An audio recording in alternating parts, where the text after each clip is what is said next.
welcome back to the Voorburg Group Meeting. Just to start off this morning, I am drinking out of my coffee mug. You can probably see this from Dublin.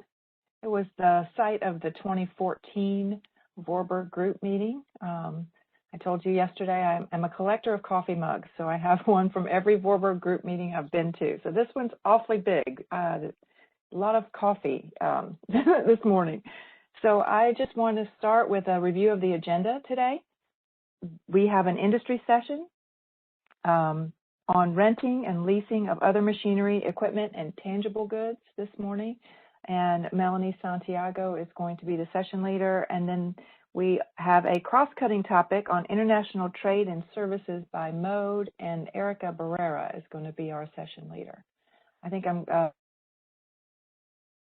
there will be a small group discussion associated with the very first session, our industry session on Melanie. So Melanie, you're a session leader. I'm going to let you take it away.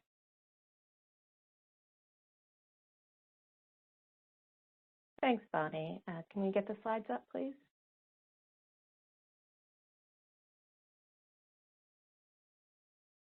Thank you. So welcome, everyone. This morning, we are going to start with industry mini presentations on ISIC 7730, renting and leasing of other machinery, equipment, and tangible goods. This session had originally been planned for last year to coincide with the session on ISIC 7710, the renting and leasing of motor vehicles, but we needed to postpone it due to the pandemic. So I'd like to thank all of the contributors for their patience and flexibility on the scheduling. Next slide. We have 5 presentations for this session. We will be hearing from Sweden and Canada on their experience measuring turnover, followed by France, Estonia, and Hungary with their experience in producing SPPIs.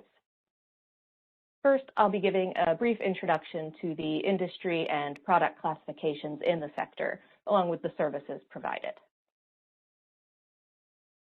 Next slide.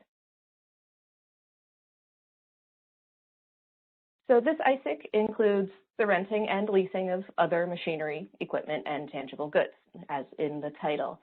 Its European equivalent, NAIC, is more disaggregated with 6 classes organized by type of machinery and equipment. The North American classification system does not align directly with ISIC or NAIC. There are 3 NAICS industries that correspond to ISIC 7730 in their entirety, and then 3 more that are only partially related. And those partial relationships are noted by an asterisk here. The Swedish classification system aligns directly with NAIC. The code structure is slightly different, but the classifications are comparable. Next slide. The CPC, CPA, and NAPS product classifications are very similar in approach. Here you can see the classifications that are exact matches. And then on the next slide, you can see where the North American product classification system diverges slightly from the CPC and CPA. Next slide, please. So there are a few CPCs and CPAs that are in one NAPS code and some NAPS codes that include more than one CPC or CPA. The Swedish product classification mirrors the CPA classification. Again, the code structure is slightly different, but the classifications are comparable. Next slide. This industry includes a wide variety of machinery and equipment for many purposes: industrial, construction, agricultural, land, water, or air transport equipment, office equipment. It even includes renting of animals, such as herds or racehorses, which I did not know was a service provided in any of these industries, but I am assuming those are the other tangible goods or part of them. Next slide. So a key point of this industry is that it does not include renting of machinery or equipment with an operator. Those services are provided in an array of other classes and divisions. Also, financial leasing is not included here. A financial lease is generally treated like a loan. asset ownership is conveyed to the lessee along with the risks of ownership, whereas operating leases, which are in this industry, are treated more like renting. That means that the lease payments are treated as operating expenses and the risks of ownership remain with the lessor. Next slide. Now we'll move on to the turnover and prices presentations. After that, we'll be taking a short break and then returning for our small group discussions. Maria Nilsson will start us off with Sweden's experience. Maria?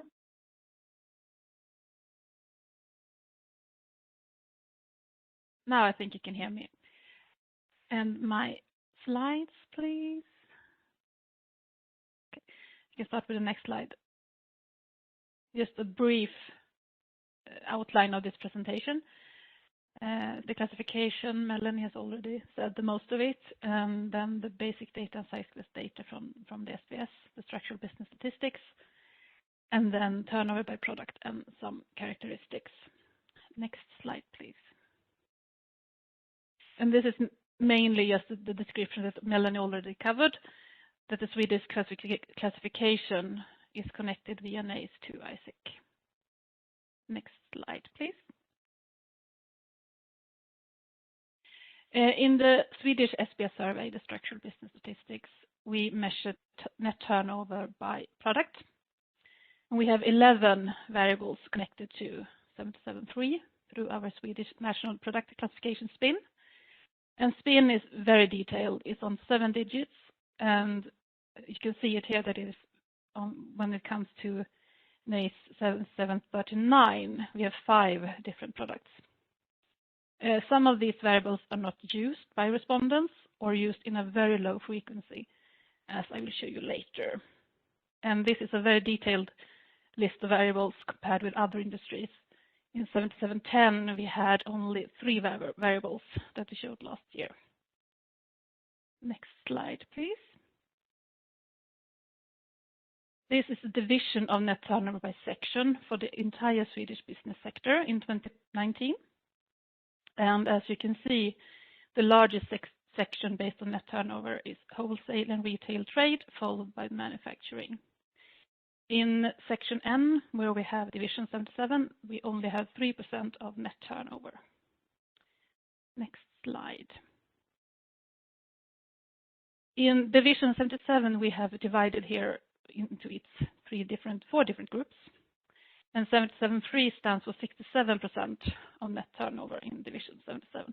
So this is the largest group within this division. Section N is a very small section in Sweden, and the group 773 is also very small compared to the entire business sector. Next slide, please. And here we have that comparison, the group 773 compared with division, sector, and the entire business sector. 773 is a very small industry, as I mentioned, and only 0.32% of all enterprises in the business sector belongs here. And these employs only 0.3% of all employees in the business sector. Next slide. And when we divide it into size classes, 773 is clearly dominated by micro enterprises with 0 to 9 employees. And however, most employees were employed by the 4 largest enterprises with more than 250 employees. Next slide. And this is just the size class in a different type of diagram. The 4 enterprises with more than 250 employees have 32% of all employees in 773. And these 4 had 27% of net turnover in 2019. But 20% of all employees were employed by micro enterprises, and these stood for 29% of net turnover. So you can argue that the smallest enterprises and the biggest enterprises almost divides the entire industry. Next slide, please. As I mentioned, we have 11 variables in the SBS connected to 773. And in order to make this time series a little easier to look at, We have grouped them together in 6 groups based on 5-digit spin instead of 7-digit spin. And this leaves 2 rather large groups of other with 20% and 16% of net turnover, and I will come back to these 2 later. Construction and civil engineering machinery, the green bar, has dominated industry, as you can see, and stood for 41% of net turnover in 2019. The bright blue bar, air transport equipment, had the strongest development during this time series, from 3% of net turnover in 2015 up to 9% in 2019. The combined group, here in gray, of other machinery includes, for example, railroad vehicles, containers, telecommunications equipment, and other tangible goods. These stood for 12% of net turnover and have almost had the same share of the industry over this time series.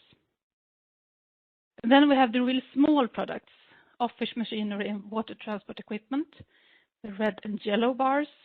They had only about 1% each of net turnover. And then we had the final bright purple bar. You can see it, agriculture machinery. I don't think you can see it, but it's on the far left of each year and is hardly measurable. Most likely this kind of machinery are handled outside of this industry. Next slide. This slide shows the bars for 2019 with a little bit more focus on the other products. With 20% of net turnover, we have other within 77. It's the second largest product group used by these enterprises within 773. And this contains products connected to the other industry groups within Division 77, such as renting and leasing of cars and goods transport, as well as personal and household goods, such as videotapes and TVs. Other outside of 77 stood for 16% of net turnover in 2019. This product group includes all other activities, such as wholesale, trade, and construction, and all the others, of course. These 2 large combined groups indicates that enterprises classified within 773 often are engaged in more than just one activity. In total, when I looked at this, these enterprises within this industry reported income from over 150 different products in 2019. Next slide. And this is my final slide. I show you the division of net turnover by type of customer. In the survey, enterprises have to divide net turnover on different types of customers, whether they are Swedish or not, or if they are group companies or other types of customers. Here you can see the total turnover divided by business to business, business to pub, which is public sector, including municipalities and county councils, and business to consumers. The enterprises within 773 mainly interacts with other businesses, as you can see here. 86% of net turnover came from B2B relations in 2019. This division by customer follows the same pattern for all size classes, and even more so for the enterprises with more than 250 employees. Only 17% of all sales within B2B relations were exported to customers outside of Sweden. And as that was my final slide, the next slide is just my thanks for you to listen to my speedy speak of this. So thank you, and I leave back to Melanie.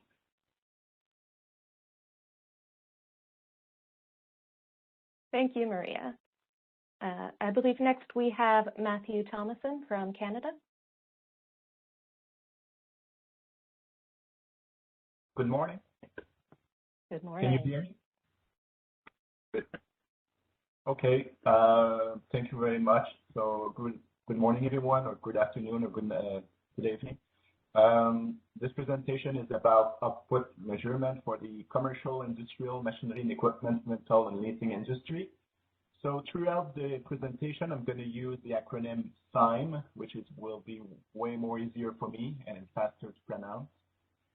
You can skip a few slides. If you can go on slide 6, please, because the first few slides is about classification. continue. Again, thank you. No, can you go back to the previous one? Thank you very much.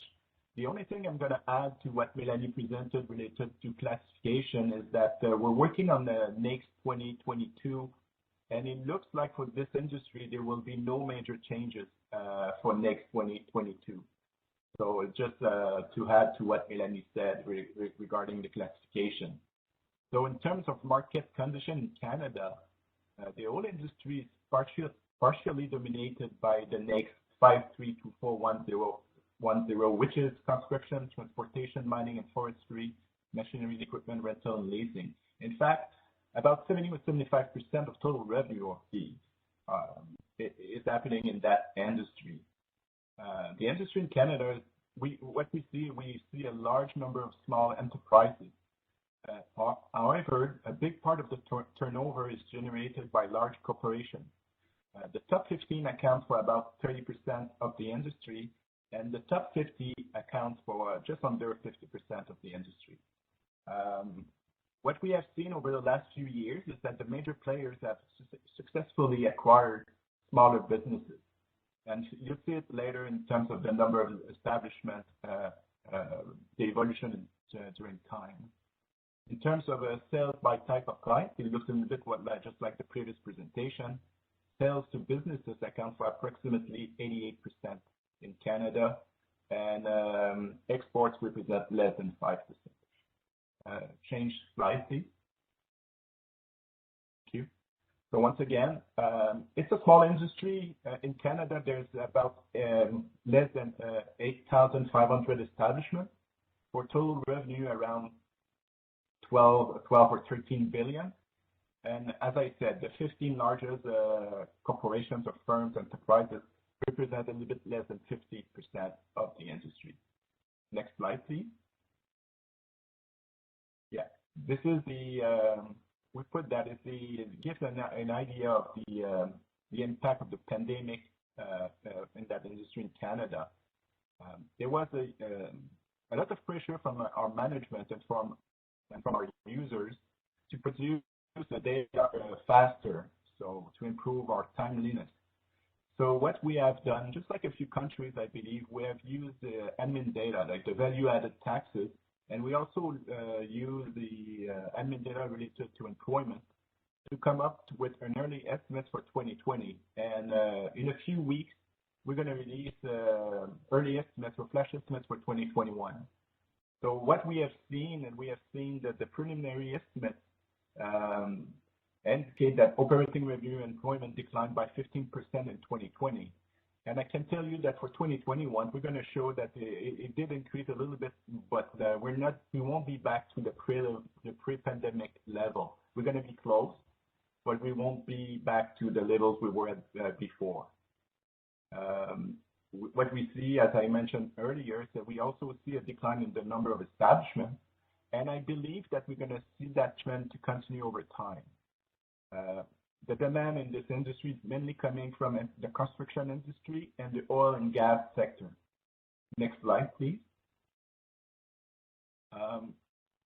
For the ones that have been in Voorburg for many years, you know that in Canada, we need to produce statistics by province.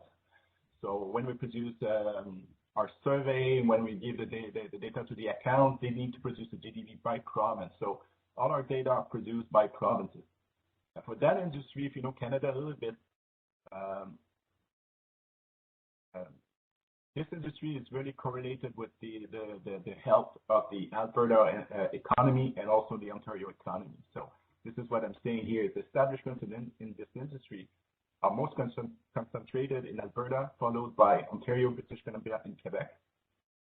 Considering that some of the largest businesses relying on the sign industry operate in the oil and natural gas sectors, the trend of the sign industry mirrored the performance of Alberta's energy sector. Next slide, please. This is just to give you an idea of the size of this industry compared to the whole economy in Canada. In fact, the economic activity in this industry totaled around 5.1 billion in 2017, representing only 0.26% 4% of Canada's total GDP. So it's a very small industry, to be honest. Next slide, please. Okay. What we have seen is that in recent years, rental and leasing of equipment may have become the preferred option compared with purchasing equipment for different reasons. It could be financial reason or tax reason. That gives more flexibility, but this is a trend that we've started to see maybe 5 or 6 years ago.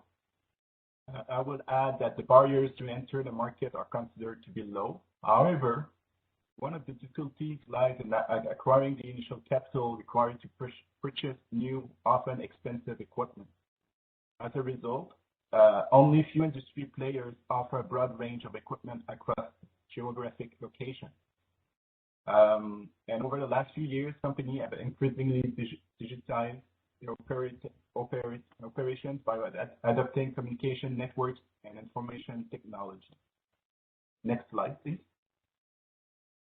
I tried to have a diagram, draw a diagram to show how it works in StatsCan. So my division, where we are conducting maybe around 40 surveys, monthly and annual surveys. So we do have a survey for this industry, for the sign industry, where we collect information about revenue, expenses, salaries and wages.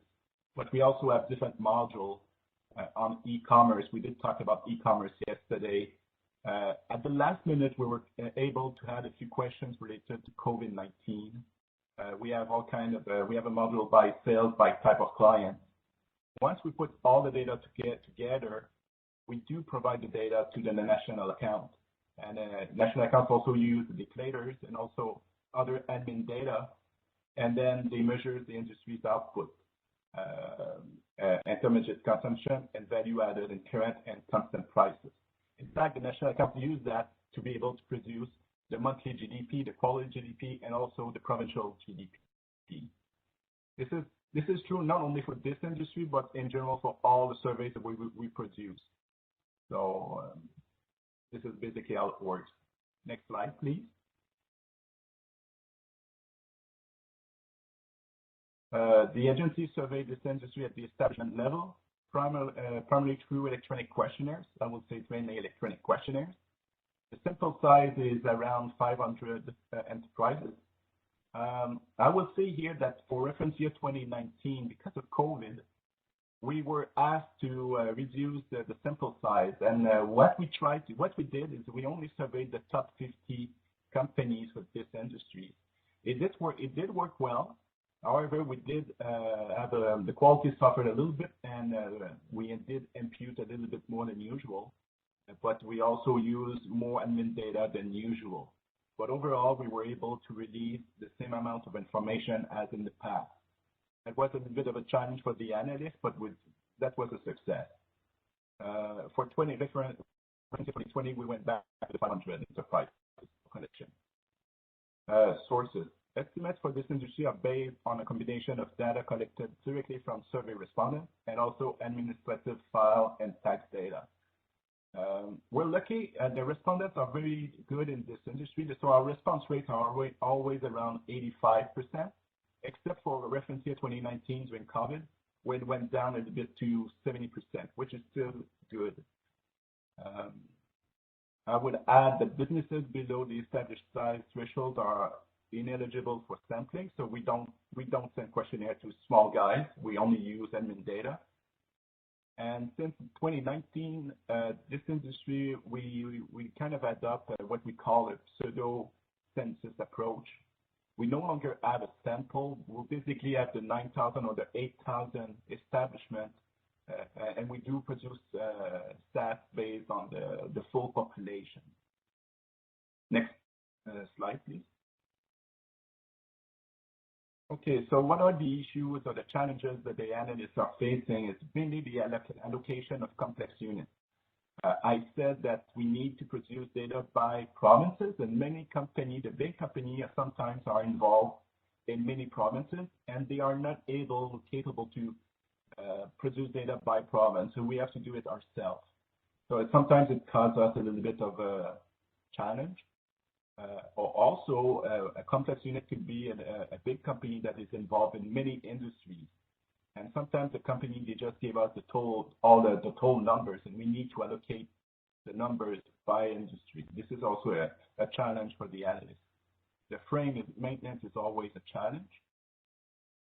Yesterday we mentioned internet e-sales, and our module in Canada does not work for this industry. So this module is not well responded, and we need to address that. It does work for other industries, but for this one, we don't know why. It just doesn't work. So we were not able to release any information related to internet sales or e-commerce for this industry. As I said, we had a lower response rate for reference year 2019 because of the COVID-19, which is okay. And in the new strategy, once again, the use of pseudo-census with a cross-sectional design approach, admin data are massively leveraged, which can, on occasion, cause challenges with statistical processes like imputation and allocation. Next slide, please. Yeah, this is basically how we do this survey, but most of the surveys, I would say, in services for output are done the same way. And yeah, I'll take the question after the break. Thank you very much. Thank you, Matthew. Next we have France, Anna Simon and Stephanie Depil.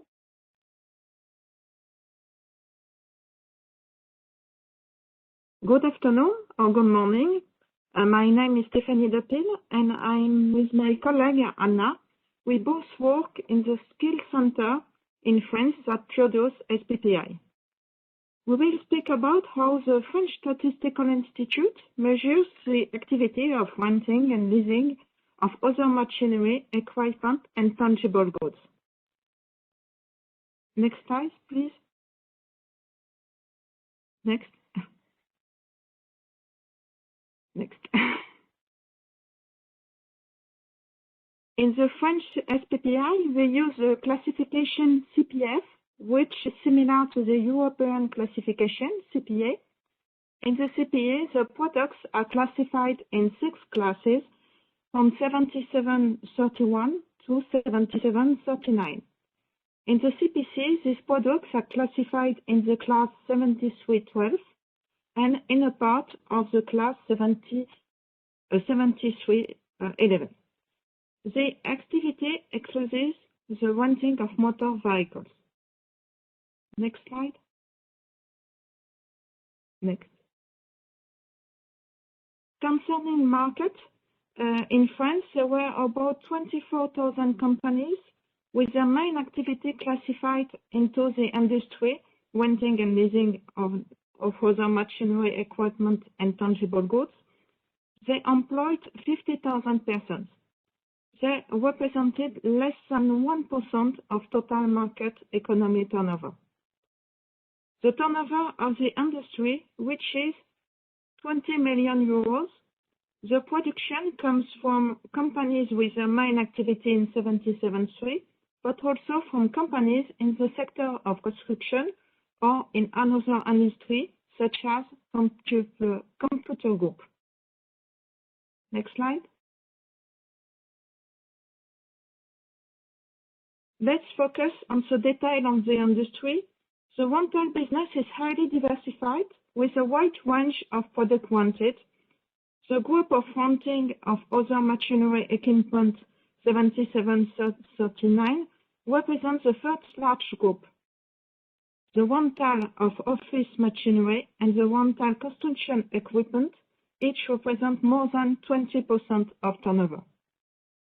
Many companies rent at the same time different products of location, especially in construction equipment and other machinery. The consumers of this industry are almost exclusively French companies, and it's also B2B market. This is due to the fact that renting of personal and household goods is classified in the group 77.2. In the class of rental of construction machinery, there is a concentration in the first 3 companies. They make more than half of the production. Next slide. And more generally, the market of renting machine equipment is growing because renting offers many advantages compared to buying. Especially, you can defer the most important investments and save money. You can gain in quality and security. The lessor takes care of maintenance, repair, and regulatory aspects. We have also the possibility to have the right product at the right time. The rental business is directly linked to the economic situation and to the activity of the companies. Rental is less affected by the crisis because in a period of doubt about future, leasing is preferred to investment. Next slide, please. Next. So now we're going to move on to measurement issues. First, some words about French SPPI main features. The kind of index we use to measure SPPI is LASPERS1. And in the present case of 7730, the French National Institute have been publishing a quarterly price index for 11 years. Data are released within 60 days after the end of the reference quarter. Dissemination policy aims for a relatively fine level of granularity, since France disseminates SPPI until the official CPA 4 digits level, instead of the 2 digits levels required by the French regulation. In this case, 77, 31, 32, 33, and 39 indices are published for B2B and B2L markets. SPPI are expected at basic prices to ensure consistency with national accounts concepts. They are used as economic indicators and as deflators for GDP and SPI, to give an example. Prices indices are useful for economic analysis, and note they are also released at market price for the purpose of indexing contracts. Next slide, please. So now let's focus on methodology. The breakdown of the turnover at the CPA 4 digits level is provided by Structural Business Statistics and updated once a year. The survey is based on a two-step process. First, services details are refreshed by a renewal operation that is held every 5 years on average. First of all, the sample of firms is defined by a cutoff method. That means services companies are sorted by decreasing product-based turnover, and those exceeding a certain threshold are selected. Therefore, our specificity is that expert field surveyors visit the selected firms to define or rethink services that will be followed in their quarterly and customized questionnaire. They also collect information that will be used to weight products. And products must be easy to monitor over time and representative of their total output. In a second time, data collection takes place for the different transactions quarterly.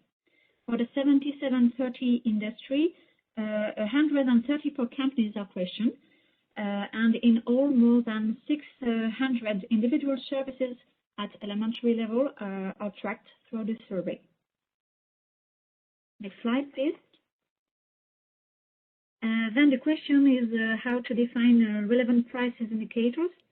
So the price is determined with the intention of repaying the equipment initially purchased.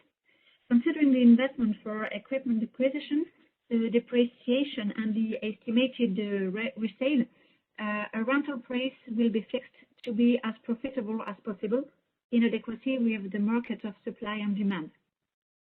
The price depends on two items: the equipment rented and the duration of the rental.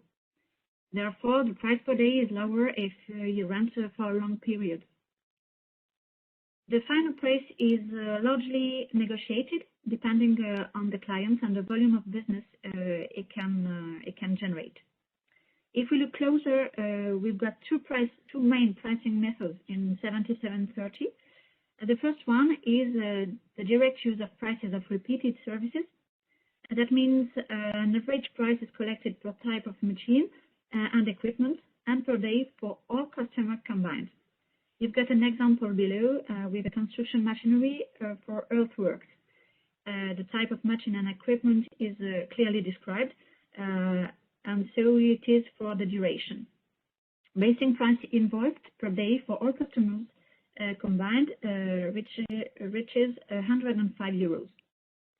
If possible, it's better to isolate associated services such as maintenance, fuel, or on-site transport of the equipment, and not to include them in the product. But it doesn't always work in practice. Next slide, please.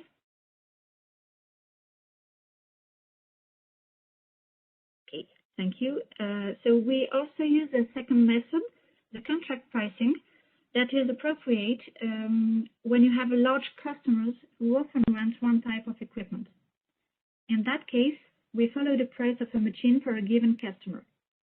It's important to make sure the contract initially defined doesn't change from one period to another, especially in terms of volume. Generally, that leads to record a greater number of prices. We also have to bear in mind that financial leasing is excluded here. Next slide, please. On the next one. Well, as a conclusion, I'd like to point out some facility and difficulties we face measuring renting and leasing prices for 7730.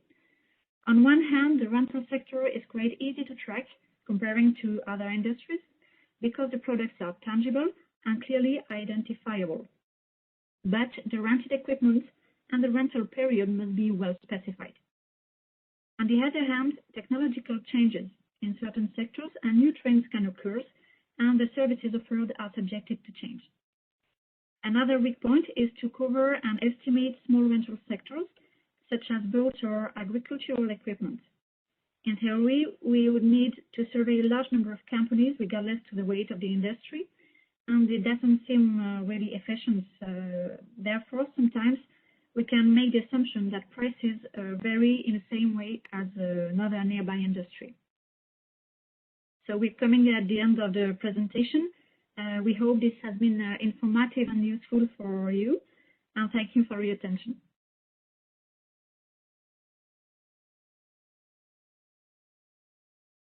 Thank you, Stephanie and Anna. Next up, we have Eveli Sockman from Estonia. Hello, from Estonia. Hello, Eveli. I am Eveli, and I am working with all kinds of producer price indices.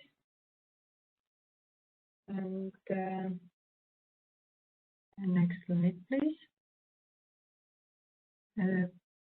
This is a general context of my slides. First, description of industry, then measurement of service producer price index, and then some challenges we faced. So next slide, please. So, description of industry. I say some words about classification, correspondence table, and then market condition. Next slide, please. As we are very familiar with NACE, and our index is published for rental and leasing activities total. I show here how we started to see this activity. Next slide, please. I took a correspondent table from Eurostat web page, and there are several correspondence tables, but we can see here that the third level 77.3 is exactly the same for both classification, ISIC and NACE. But as Melanie was so deeply, had a very deep description about classification, I don't stay here very long. So only I can say for additional information that the central product classification, I can say that it's not comparable on higher level codes if we compare with CPA. But on lower level, yes, it's comparable, exactly. So next slide, please. Industry description. And in 2019, the rental activity share was only 1% from the total turnover of enterprises, and from total number of enterprises, only 1.5% provided by rental and leasing services. This is a very small activity in Estonia too. So, next slide, please. Since 2015, the turnover of total economy increased by 37%. In rental activities, the growth has been nearly 100%, but still the activity is rather small compared to the total economy. So next slide, please.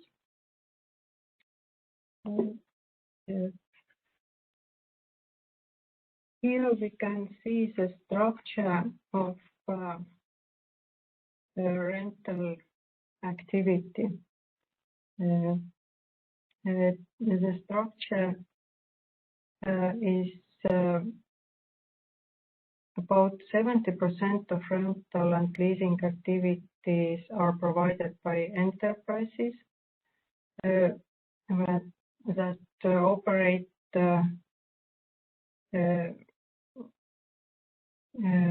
rental and leasing of other machinery and equipment. And a very large role play in this construction machinery equipment rental. In most cases, for large enterprises, both the enterprise's main activity and the service provided coincide. So the structure shown has remained more or less the same for the last 5 years. It is quite possible that a pandemic situation will increase the share of these activities to some content because of very, very active construction work in Estonia. So I don't know about other countries, but in Estonia is that situation. So next slide, please. Around 50% of rental and leasing enterprises are renting of other machinery and equipment. Most of enterprises are very small. There are some big enterprises which have over 10 employees, and they have several offices in larger centers of Estonia. So, next slide, please. Measurement of SBPI. We will see scope of the survey, sample design, prices, and index compilation. Next slide, please. As analysis showed, the most important is to sample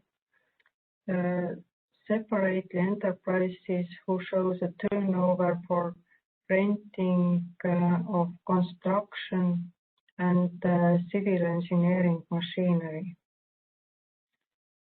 and then other machinery. So next slide, please. So the sample design starts with defining the statistical population. All enterprises whose main or secondary economic activity is renting of other machinery. For sample frame is used a list of economic units who are active in the field of renting of other machinery. This list is generated from the business register for statistical purposes. But detailed data on services turnover are retrieved from a commercial register. This is administrative. Those are administrative data, and we are using them. So the sample size is about 30 units and 60 prices per month. Next slide, please. Pricing method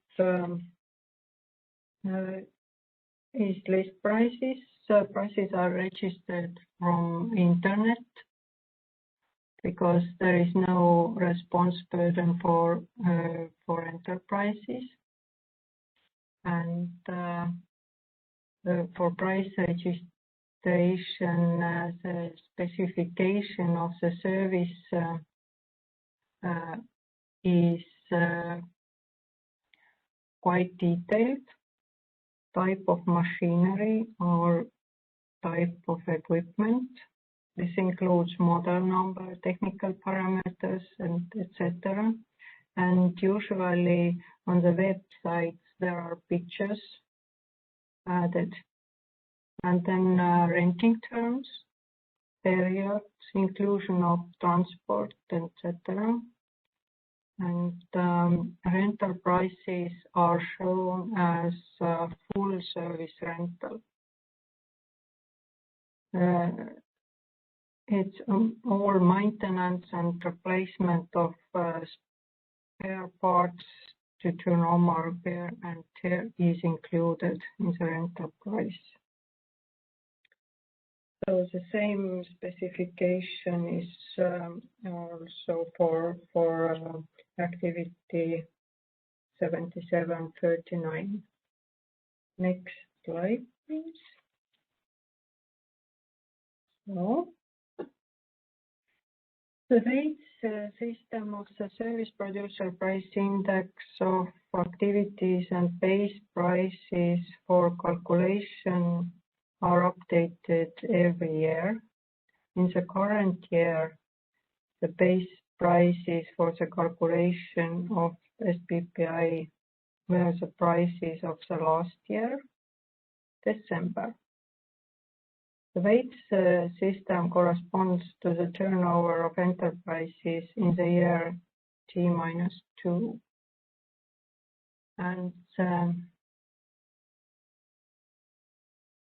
And we are using chain index. So next slide, please. We are publishing total 77 index, and now no, not separately 77 free activity. And there are some challenges about index calculation and this activity. About sampling, enterprises' main and secondary economic activity is sometimes not correct. Enterprises' interpretation of the NACE codes is different from the official version. We explain the content of the NACE codes to enterprises, and we also cooperate with the business register for statistical purposes. This is very important work for us. If we are asking prices, then or we see the list of prices in the internet, we can see is this enterprise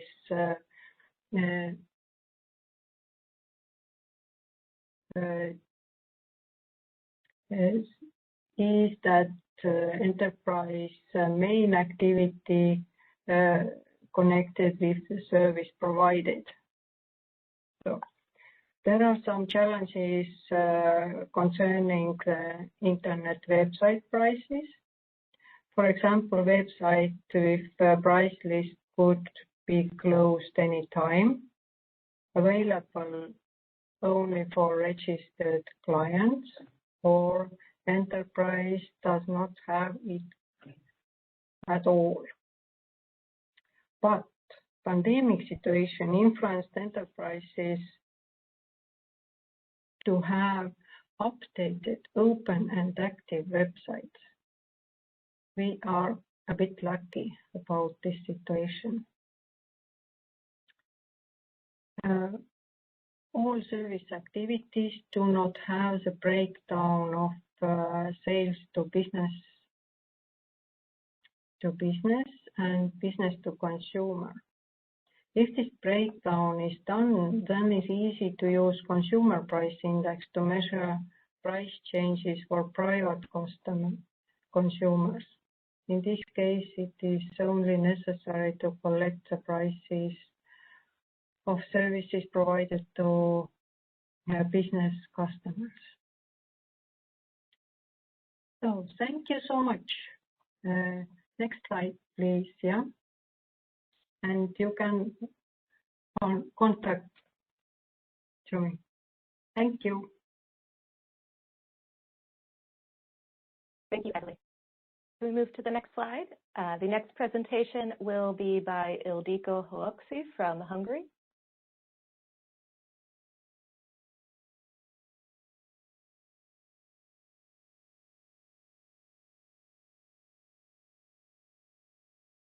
Ildiko, are you here? Are you able to turn on your video and audio?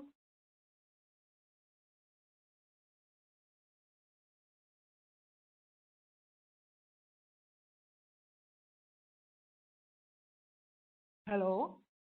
Hello. Everybody, okay. Could you hear me? Yes, we can hear you now. Okay. I'm working for Hungarian Central Statistical Office, and the main goal of my presentation is to summarize the results of the Hungarian STTI developed on 77.3. Slide, please. I would like to start with illustration of macroeconomic indicators, following with basic information on data collection and pricing methods. Then I will talk about the price indices and show quarterly and monthly STTI data, series results, and finally try to summarize the achievements and main challenges.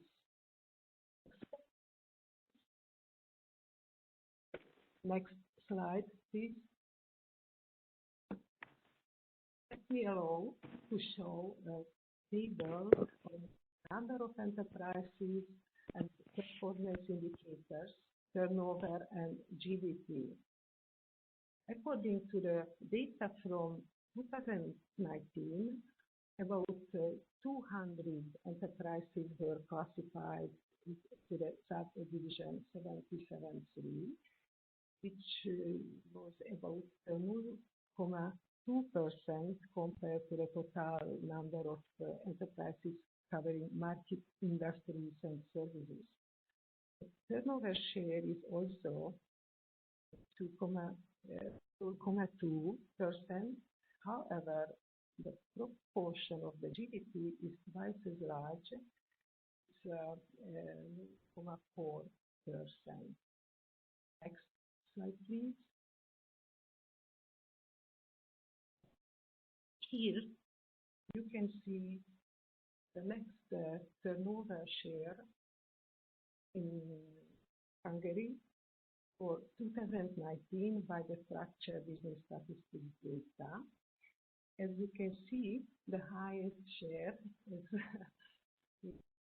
Estonia and the countries, almost 50% was accounted for renting and leasing of other machinery, 77.3 compared to the total division 77. Next slide, please. Here, the subdivision 77 is illustrated, and you can see turnover shares of this subdivision. Two classes, this industry, 77.39 and 77.32. The first by 75% and the second by 18%. Next slide.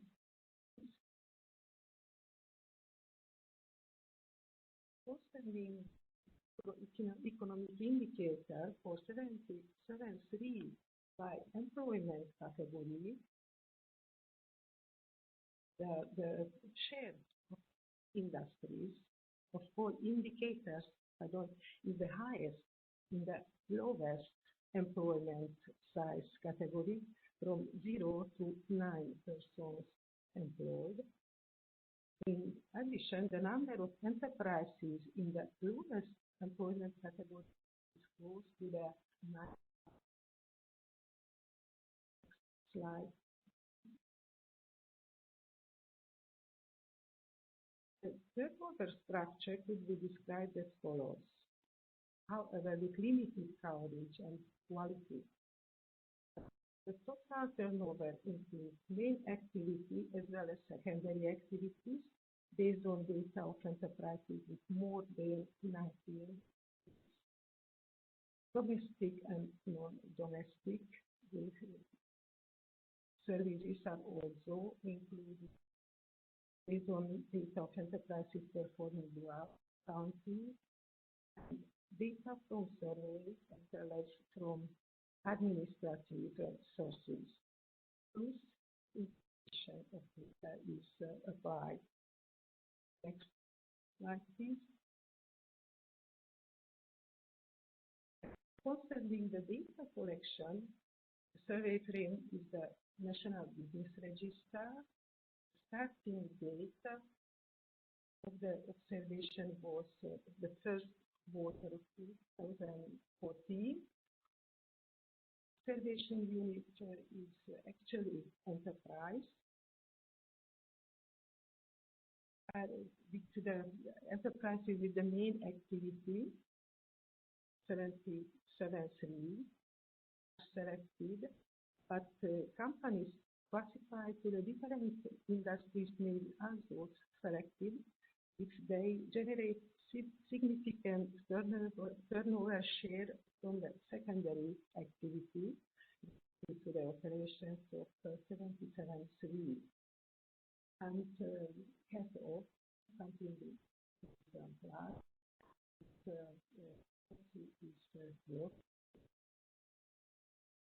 Slide, please.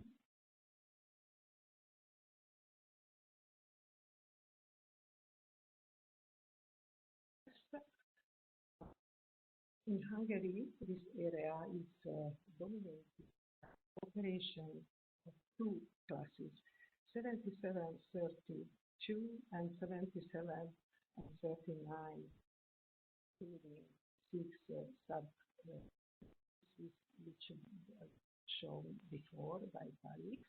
Next slide, please.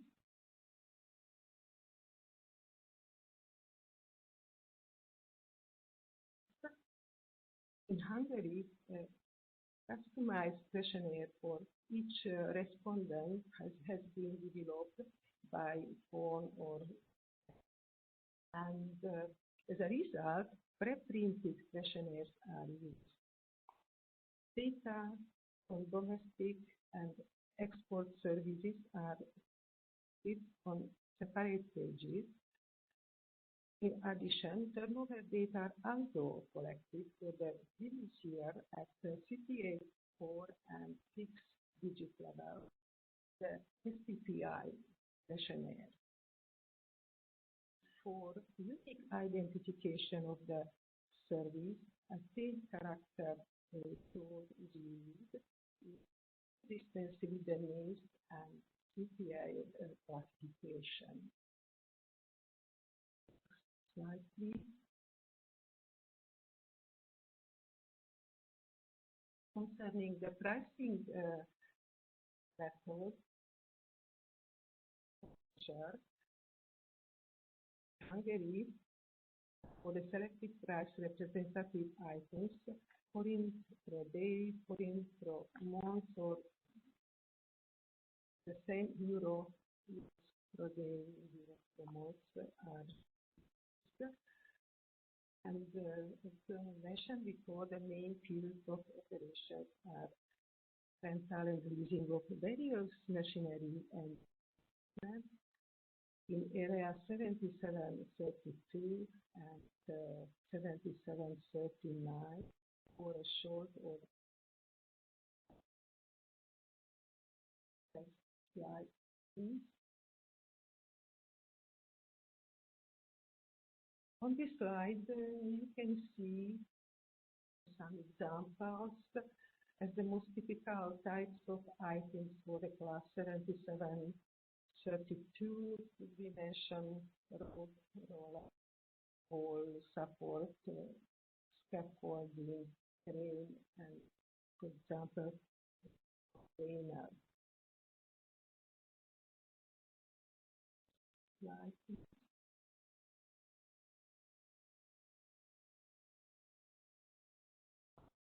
The most typical types of items for 7739 is we mentioned, you can see motor train, forklift, truck, backhoe, loader, and other. Slide, please.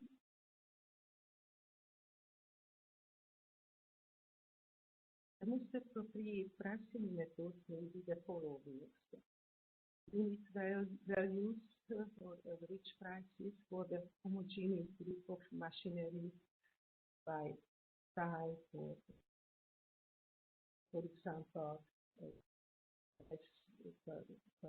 price, the time period, the service package, and other. In contract prices of the large and representative customers, by type of items, taking into account the same price because in model pricing for unit services. Second, the solution could be average prices for the relatively openly defined group of services and direct use of prices of repeated services. For example, for time period or other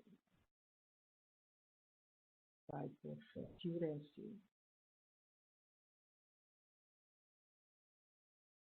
Case of transaction prices, of course. Next slide, please.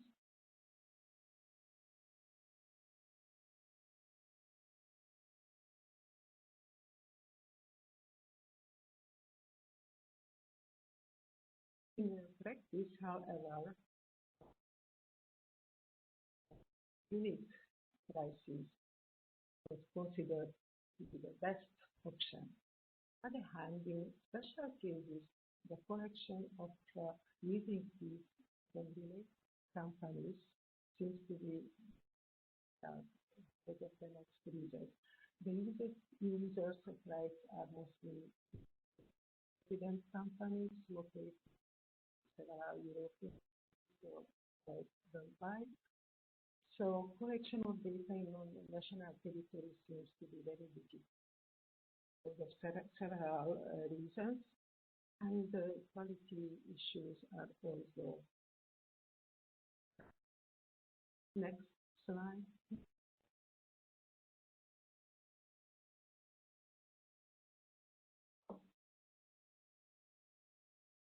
So,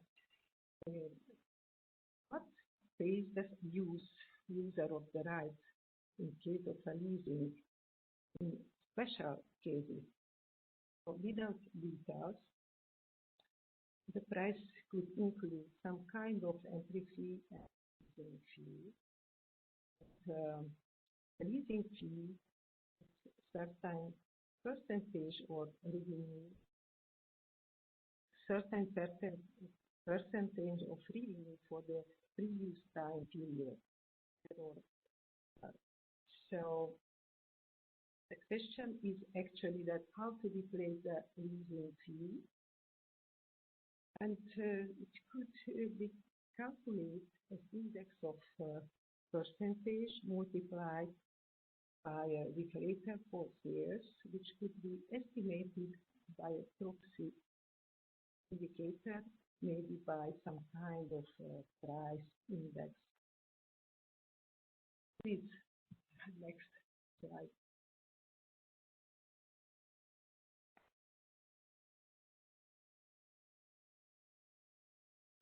So, here you see that of our development, SPPI in Hungary for 77.3, this year 2015, the subclass 77.3 illustrated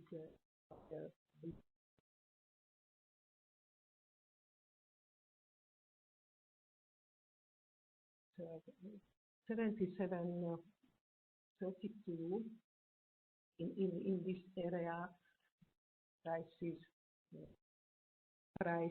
increase was higher than 77 in something. Next slide.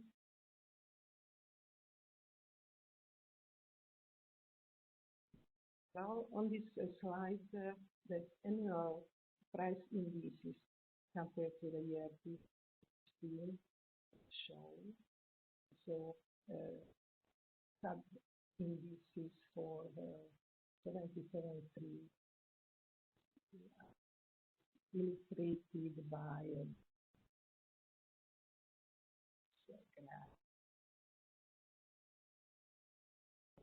slide, please.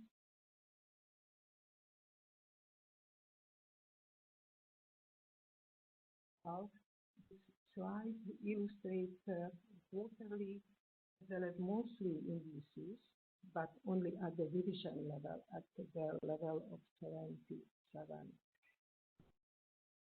Using the temporal disaggregation, mostly indices are used for deflation of turnover indices, calculate mostly ISP indicators. Rates are turnover data 1 year period to the actual year collected by the CPI survey. Rates are updated. Index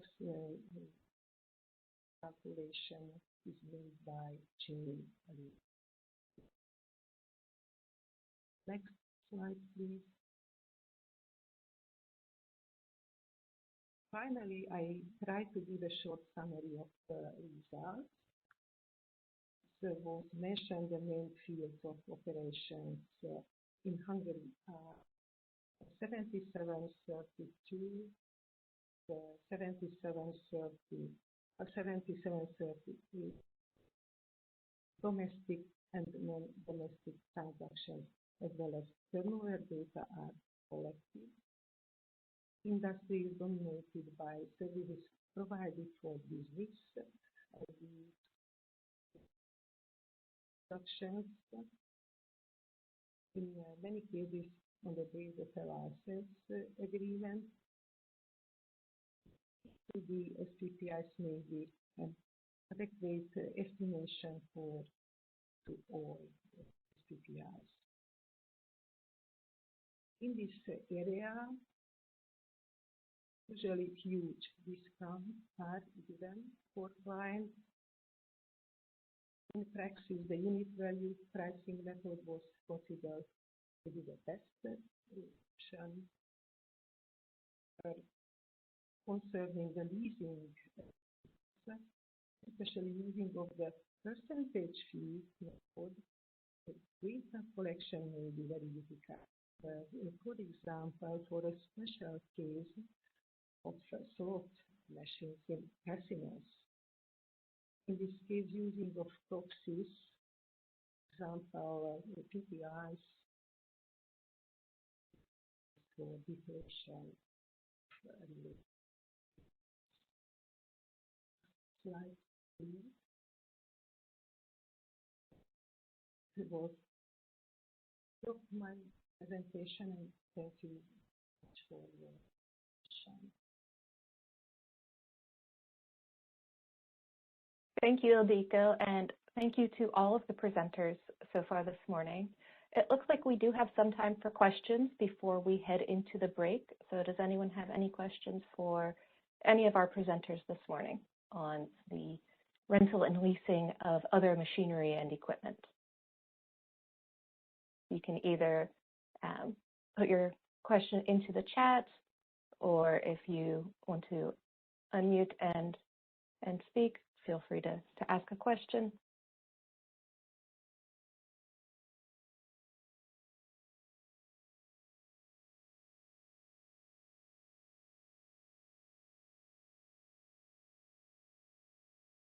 Melanie, I raised your hand to see if you could see it.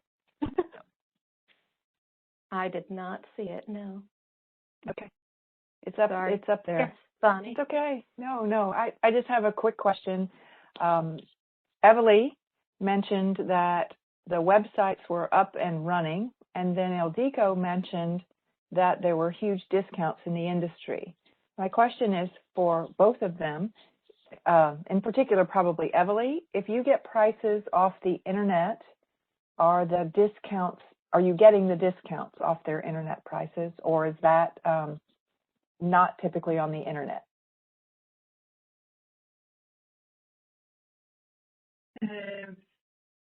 We can see seasonality of prices, and maybe this, but we cannot see the discounts to clients or something like that. But we assume that price changes are in both cases are how to say okay. My English is not so good, but I hope you understand me, because we are measuring price changes, not so much prices exactly. But a few years ago, the situation was in general, the situation was that prices are not changing in internet.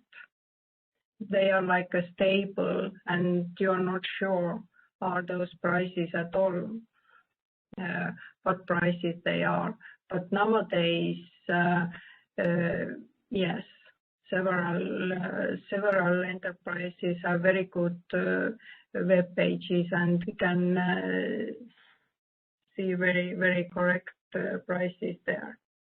And exactly on car rental, for example, there is, as we are Nordic country, we can see that prices for summer, there are twice higher, for example. And this year, and the situation, pandemic situation is for us interesting to follow, because construction works are so high, and renting is very much connected with construction equipment. And we are hoping to see a rise there, but I'm not sure at the moment. Thank you. Okay, thank you. So to summarize, you're getting the trend right. If you look at the price trend, you're getting it correctly from the internet. So hopefully, even if you're not, yes, good. Thank you very much. Thank you. All right, and then Christian Fuchter, you had a question on the SPPI?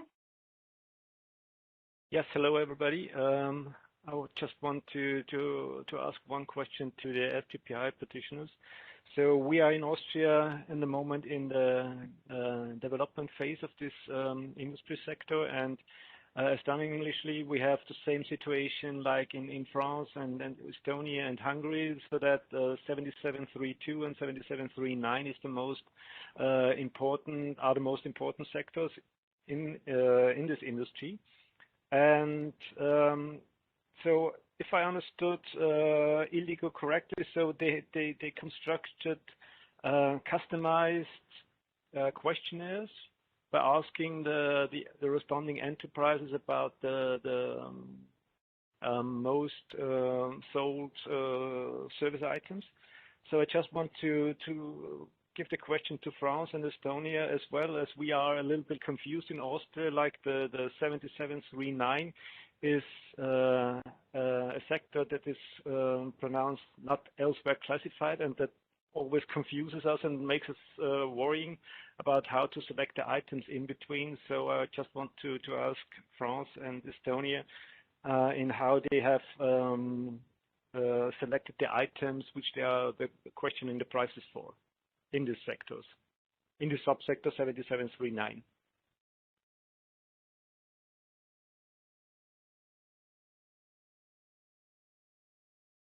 Evelyn, can you start, or can you give me a... Okay. As we are collecting prices from internet, so for me maybe it's easier to answer. We see, yes, different kind of I would say equipment. There are computers, there are tents, there are music equipment, everything what you need if you have concerts outside or inside, or there are so many different kind of equipment, and also very special equipment, maybe helping also road construction or something like that. I can follow. Yes. Sorry, have you any additional, or did you have any additional information about the turnover share of the various subgroups like tents or music equipment or something like that? No. I can only if I deal one by one all those enterprises, then I can see see the share, but no, we are not collecting so detailed. Okay, thanks. I agree, Christian. These other not elsewhere classified industries can be very difficult to really pin down what is included and what should not be. Stephanie and Anna, do you have a response to Christian as well? Yes, we can try to complete the answer. So from France, we think the scope of the survey is quite clear for 7739, and we think we succeeded to identify in which industry given products must be classified. But it's true that 77.39 is a very heterogeneous industry, and products may be really different. We have cameras, we have electric generators, we have a lot of products that are really different one from the other. Perhaps there's a difficulty to measure correctly building modular buildings. It's more difficult for this type of products. I don't think I don't know if that answered correctly the question. No, thanks. That's perfect information for me, because this not elsewhere classified always frightens me, like Halloween movies or Friday the 13th or something like that. Every time it comes to a not elsewhere classified class, we are really worried about what to survey. But thanks to both of the presenters. I can add that we didn't meet any race horses or something like that. Yes. So. I'm still trying to understand why someone would rent a racehorse. I don't quite understand the purpose. Maybe I can answer, because my daughter is dealing with horses. So these race horses are very, very high price, and maybe that's why. And you can own several, but sometimes it's needed to rent. Yes. In Austria, we found that you can rent sheep for mowing purposes. Mm-hmm. Yeah, okay. Crazy as well. We had that in the park by our house, Christian.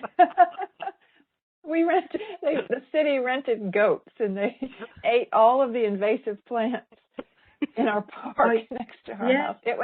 They're noisy, but they don't take very long. So it goes very. And what did John do? Put out his gun? It wasn't that close to us. Okay. Do we have any other questions for our presenters?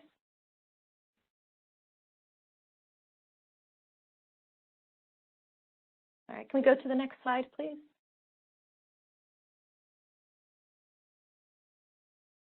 All right, when we come back from the break, we will be splitting up into 4 breakout rooms to have small group discussions on best practices in this industry.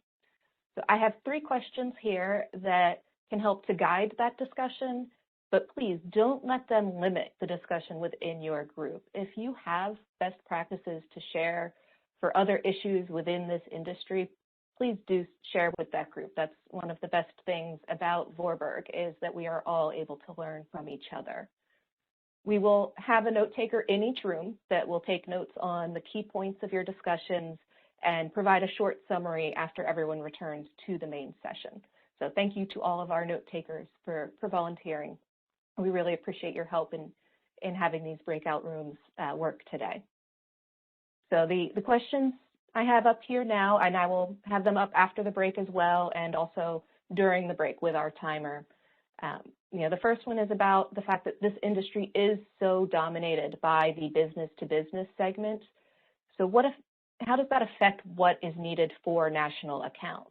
are B2B indexes a good proxy for B2All in this case? Also, are alternative or different modes of data collection, such as web scraping, appropriate in this industry? Or must we collect prices directly from the establishments due to numerous negotiated discounts and contracts? This is along the lines of the question Bonnie had asked Evely, since they do online data collection. So we'd like to hear more from the rest of you on your experiences here as well. And then finally, should long-term and short-term rentals be treated as different services? And if so, where do you draw the line between them? And how does this affect the volume measures? And for that matter, what is the volume for this industry? So as I said, those would just be suggested topics to help guide your conversations and get you going, but we look forward to hearing what all of you have to say today. Bonnie, is there anything else you'd like to share before we head into the break? No, I think we're good to go. All right, then we will resume in 15 minutes. We'll have a timer and the music chime to recall all of us to the session. Thank you, everybody. Thank you, Melanie.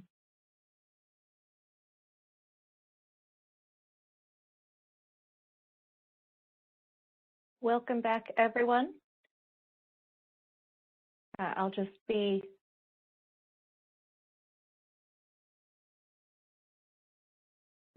thank you to everyone for contributing to the discussions in each of your rooms. Wait a few minutes as it looks like people are still coming back from the breakout sessions and getting situated again. So next I'm going to be asking each of the note takers to share a summary of what was discussed within each breakout room. So if each of you could turn on your audio and report out as we go through. I was going to just go through by room number. So for room number 1, Anastasia Nosak, I'm not sure if I'm pronouncing your name correctly, from Canada. I believe you were our note taker. Yes. Could you share with us how the discussion went in room 1, please? It was great. We discussed the first question. People didn't have much experience with national accounts, but overall everybody agreed that B2B it would be a good proxy for B2O because B2B is very large, and most of the people agreed that CPI indices are used in their countries. For the second question, the true question was if the trend in the discounting is the same as the trend in the prices.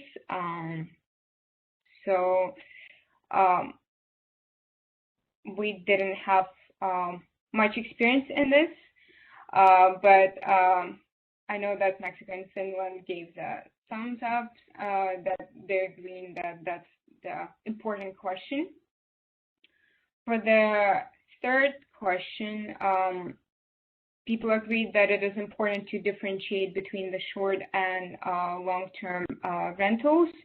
However, it's a very new topic and it would be hard to implement.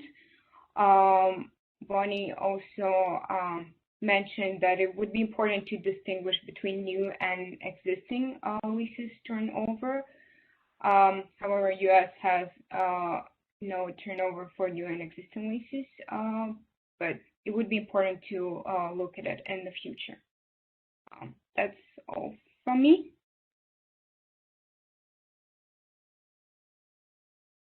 Thank you. And Barbara, could you please share the discussion in room 2?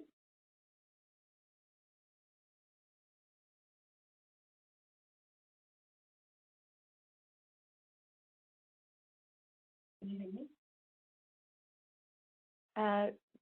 Very, very lowly. The sound is a little low. Okay, I'll try to speak up then. So for the first question, I have some input from Ireland and Spain and Poland and someone else. I'm not sure, sorry. But everybody thought that it was okay to use B2B indexes as a good proxy for B2O. And we discussed that it depends on what products that are dominant, of course. have, for example, transport equipment, planes, etc., which was the case in Ireland. Then it was many enterprises that set up companies for the renting part. So then it would be totally okay. And for the second question, there was some input that it was needed to collect prices directly from the enterprises because of the discounts, and it would not be appropriate with a web scraping, I believe.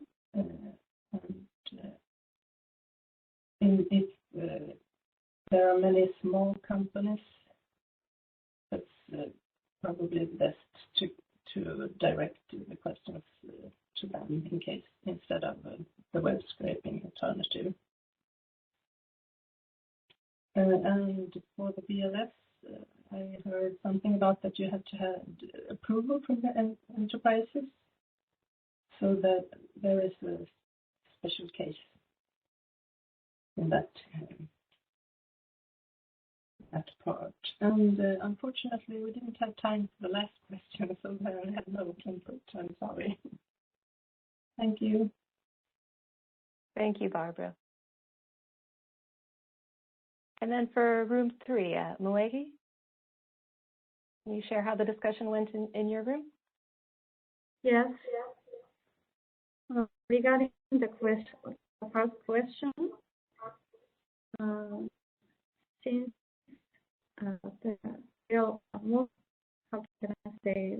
almost 100% of the services are dominated by B2B transaction, especially in Europe. So it can be used as a proxy for national accounts. That is what we talked about regarding the first question. And regarding the second question, the robot said they have some experimental analysis of using web scraping in accommodation sector, and the results shows the price level might be different in web price and compared to the real price, but the price movement can be parallel. So web scraping can be used in the future, but more further analysis needs to be done in the future.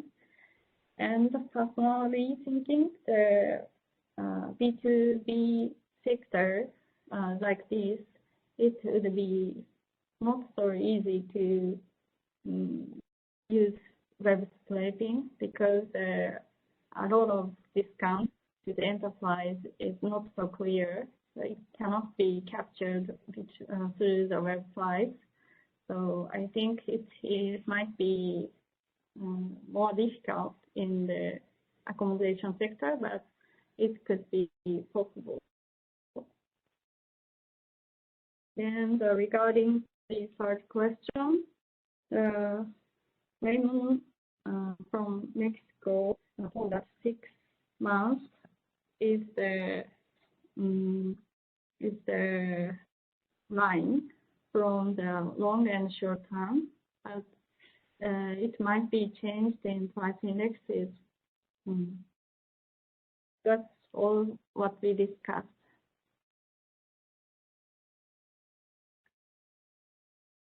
Thank you very much. And then finally, Ville from room 4, could you please share the discussion from that group? Yes, I can. Regarding the first question, we first discussed the B2B, B2C split in a more general level, that when it is okay to say that B2B is dominant enough to be used as a proxy for the whole B2all index. We didn't come up any solution for that, but no one didn't have B2C index for this industry. And Sweden pointed out that in their case, exports are more important than business to consumer section. And we got national accounts aspect from Erika from Chile, that it is important to have deflators for different parts, B2C, B2B, and B2 exports. And it is problematic if some of those is missing. But in cases where the missing part is small, like probably in this case the B2C is, other indices that are not splitted in the B2C and B2B parts can be used. And also CPI is used in many cases, even though there might be a B2C index from SPPI. Then we didn't have time for the question 2, but we discussed the question 3 about the split of long-term and short-term rentals. And in this case also we were wondering where to draw the line between short-term and long-term rentals, and no one is differentiating them very well. Austria is having a draft questionnaire where they are asking this, and I think it was 1 year that was the borderline between long-term and short-term. But we got philosophical, and they have many solutions, but only questions. Thanks. Thank you very much. Thank you to all of the note takers and also to everyone that participated in the rooms themselves. Hopefully we will be able to continue using these types of breakout discussions to have more face-to-face interactions with us in future meetings. That's it for our session. Bonnie, would you like to take it back over? Sure. I just want to say that we learned something in our session, that this is for the poster sessions on Thursday. As soon as you get into your breakout session, you start, because we didn't realize when we were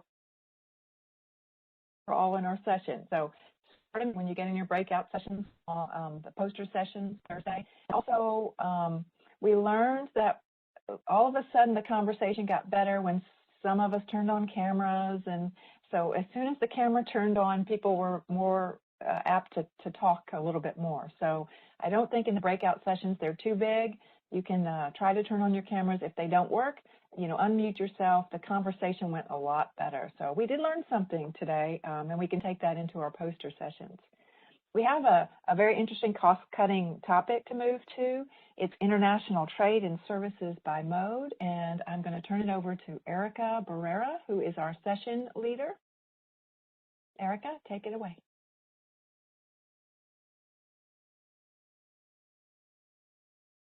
Thank you, Bonnie.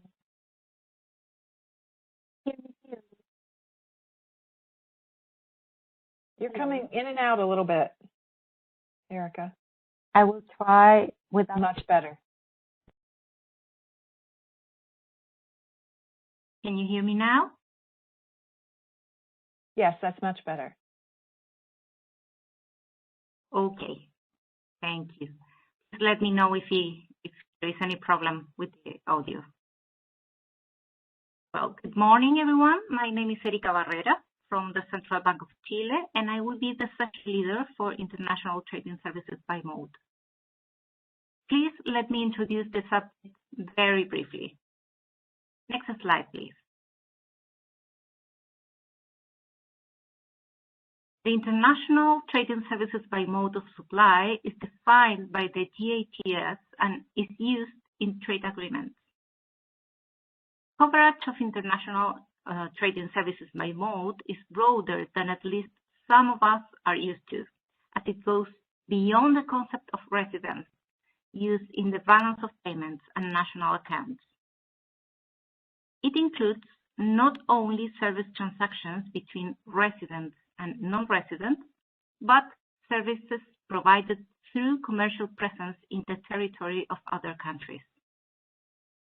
The four modes of supply are defined based on the location of the supplier and the consumer when the service is provided, taking into account their nationality or origin. The Manual on Statistics of International Trading Services 2010 provides a simplified statistical approach for the measurement, consisting in the allocation of balance of payment services transactions and foreign affiliate statistics for the four modes of supply. This approach could be adopted considering national information needs and resource availability. This data source should be complemented by other types of statistics, either existing or extended especially for this purpose. Next slide, please. Here we can see a scheme of the four modes of supply. Mode 1 is cross-border supply. Here services supplied from one country to another, and the consumer and the supplier remain in their respective territories. For example, services supplied over phone or email. Mode 2 is consumption abroad, when the consumer or his property is abroad. For example, tourism activities or a ship repair abroad. Mode 3 is commercial presence in other country, either through juridical persons established in that country or representative offices and branches. For example, financial services provided by a branch of a foreign bank. Mode 4 is presence of natural persons, when an individual is temporarily present in other countries to provide a commercial service. For example, computer services delivered to the consumer by an employee of a foreign computer company. Modes 1, 2, and 4 are broadly covered by service transactions between residents and non-residents captured in the balance of payments. On the other hand, foreign affiliate statistics provide most information for services supplied through Mode 3. Next slide, please. Today we will have 4 presentations about practical experiences on the measurement of international trading services by mode. I apologize in advance if I make a mistake pronouncing the names of the presenters. The first presenter will be Sten Detstein from the World Trade Organization, who will present the development of a data set at global level. Afterwards, we will have 3 national experiences on measuring international trading services by mode: Maria Grazia Moschetta and Sandra Maresca from Italy, Agnieszka Matulska-Bahura from Poland, and Ram Singh and Rupa Dutta from India. We will have time for discussion after the last presentation. You can either use the chat or make your comments and questions out loud. Tim, if you're ready, the floor is yours.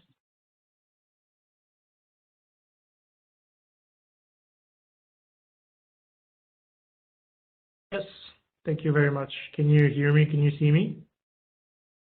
Yes. Perfect. Perfect. So thank you very much. Hello, everybody. I'm going to present to you the trading services by modes of supply dataset, the TSMOS dataset that's been developed and produced at the World Trade Organization. So next slide, please. So the idea was to create an experimental dataset, which is broken down by modes of supply, taking into account all the information available, and we base our data on reported data as much as possible, and we complete those reported data with our best estimates following the international guidelines. There are a few reasons why we actually want this data set. The first is from a negotiation point of view. So for trade negotiators, as you may already know, negotiations at the WTO and commitments are actually taken under those 4 GATS modes of supply. So it has been a long-standing priority to have more information in services, but in particular broken down by modes of supply. It also enables us to better understand the economic mechanisms, but also to sort of monitor the trade agreements and also the impacts those agreements may have on the bottom line. So next slide, please.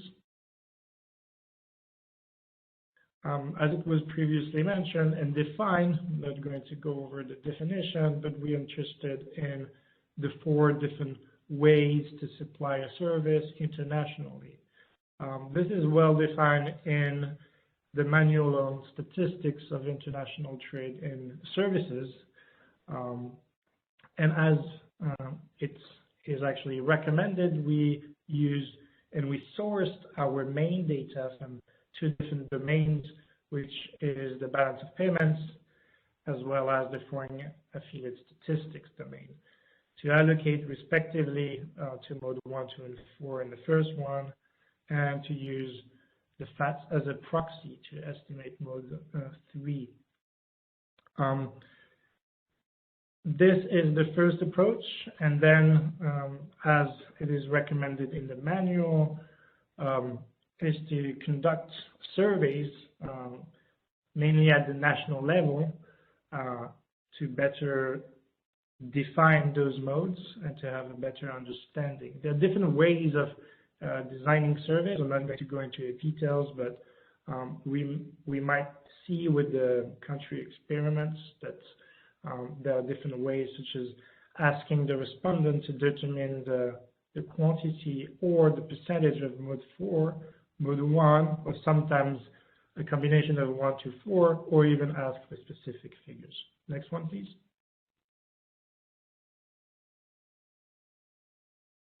This flowchart gives you an idea of the way we conducted our own projects. So we have as a first step the collection of the 2 different data sets, the BOP and the FATS. Of course, this was an extensive work estimating all the missing information, taking, for example, the balance of payments services categories, which were allocated to the different modes, mode 1, 2, and 4, according to modal allocation, so which gives us the dominant modes for each detailed services categories. And so I'm going to show you the table in a minute. And then whenever we had a first estimate using this simplified approach that is recommended by the international guidelines, we used countries' experiments, so those surveys that I previously mentioned, to refine our estimates. There's also a number of adjustments that needed to be made in order to better align with the GATS definition, so to align the statistical definitions with the GATS definitions. And I'm going to talk about this. Next slide, please. This allocation by mode is the one we use to allocate the services categories by mode of supply. We make a strong assumption by saying that each service category is supplied through a dominant mode. When there's no dominant mode, we say the most significant modes of supply. As you can see here in our example, travel is allocated exclusively to mode 2. And next one, please. We'll see the rest of the items that were used in our work. You can see, for instance, that financial services, the assumption is that it's exclusively delivered through mode 1, electronic means, for example. We have telecommunication services is also allocated to mode 1. Research and development services, for instance, here there's an assumption with 75-25% as being our assumption in this work. So next one, please. So as I mentioned previously, there are a few adjustments that needed to be made within the balance of payments to better meet the GETS definition. The first one was to disentangle the goods from the travel item, because as you may already know, whenever you have people going abroad, traveling, they will consume those goods abroad, and that might be recorded in the balance payments, and we actually want to remove those goods. But to do this, what we did is to use the alternative breakdown in the balance payments and using external sources such as the internal tourism consumption data from OECD or Eurostat. In that case, it was OECD. This reduces the travel item by around 6.5%. There are also other adjustments, and for example, in construction, that was also the case. Even though it's not possible to identify the part of goods, we decided to only keep cross-border transactions. And this correction reduces the total construction by around 25%. There's also an additional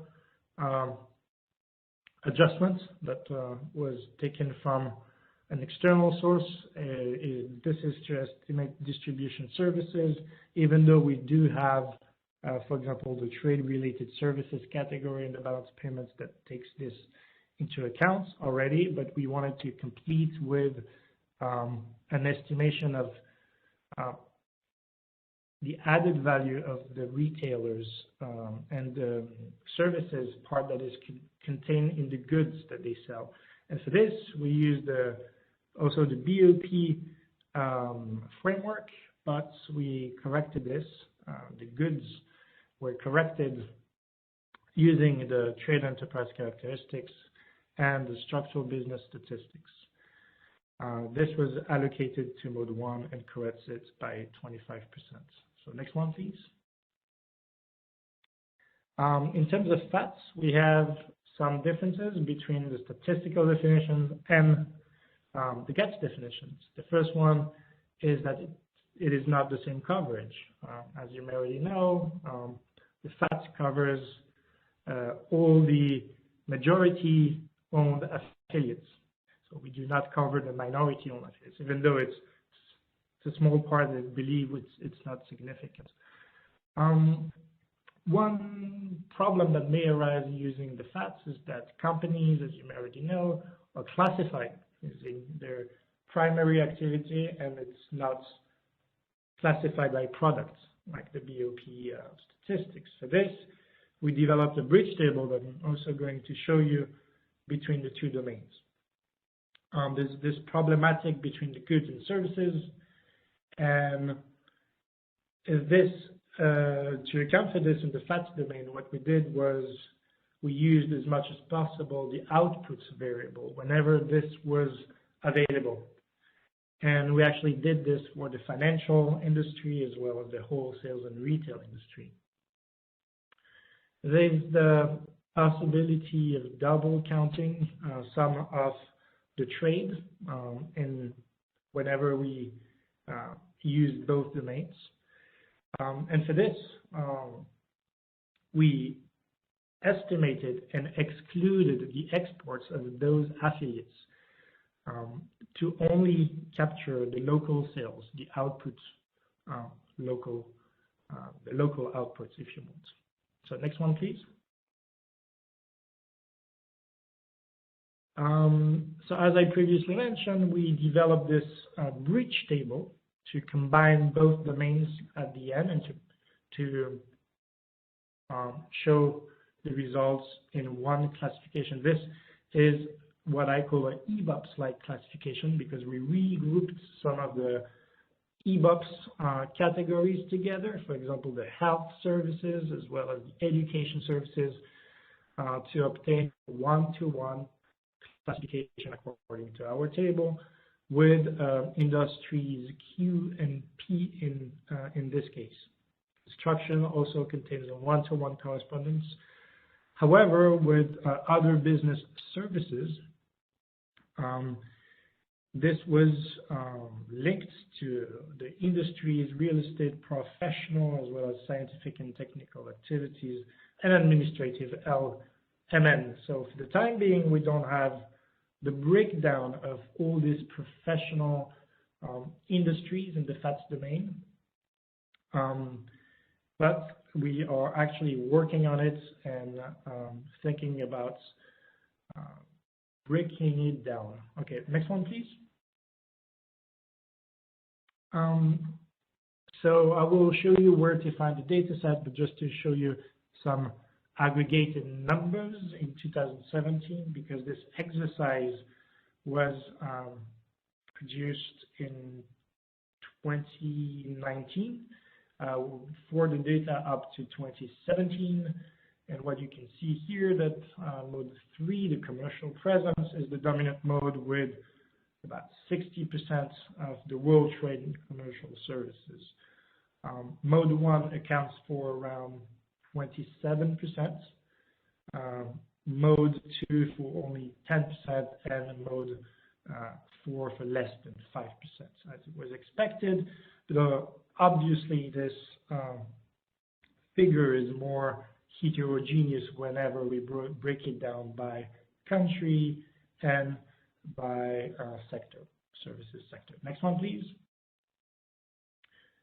I just show you an example because there's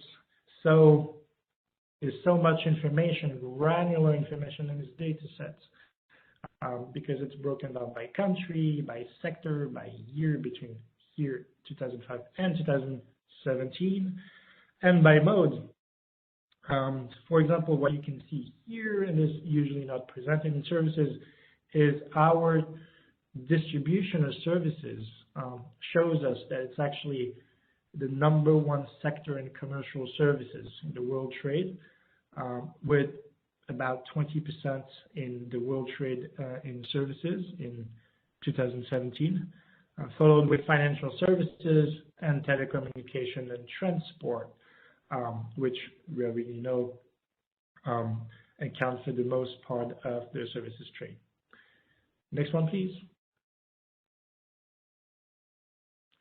And finally, I don't know how much time I've taken so far, but this will be my last slide. But again, this data set encompasses both imports and export flows for more than 200 economies. This is the first data set that's been produced with so many economies. But this is only with partner will, which means that it's not broken down by partner and by mode of supply. You may have seen that we have published a full data set on trade and services by partner. The idea one day would be to combine both data sets, but it's not done for the moment. If you are interested, you may want to have a look at this data set. You can go to our website. If you see this presentation, if you have it, you can click it. There's a hyperlink. You will see that you will find a data file, file with the codes, as well as a paper that describes all the steps that were undertaken in our projects, for you to understand where the numbers come from and how you can use it. You will see that each and every data cell is flagged with a specific code that will be explained in a methodological paper, and that will enable you to understand exactly how this was derived, estimated, or computed. Today, I can tell you that we are planning to update this data set by the end of this year. This is not scheduled, but it will be by the end of this year, containing estimates for 2020 data. So I'm working on this at the moment with my team. And as I previously mentioned, the ideal, the dream at the WTO would be to have estimates by mode and by partner. So that's it for me. If you have any questions, please feel free to ask. Thank you, team. we will wait for the questions until the end of the session, after all the presentations. So now we will continue with the presentation. Grazie. And Sandra. Good morning. And first, I would like to ask you sorry, because my video is not working. I wish it's not a problem.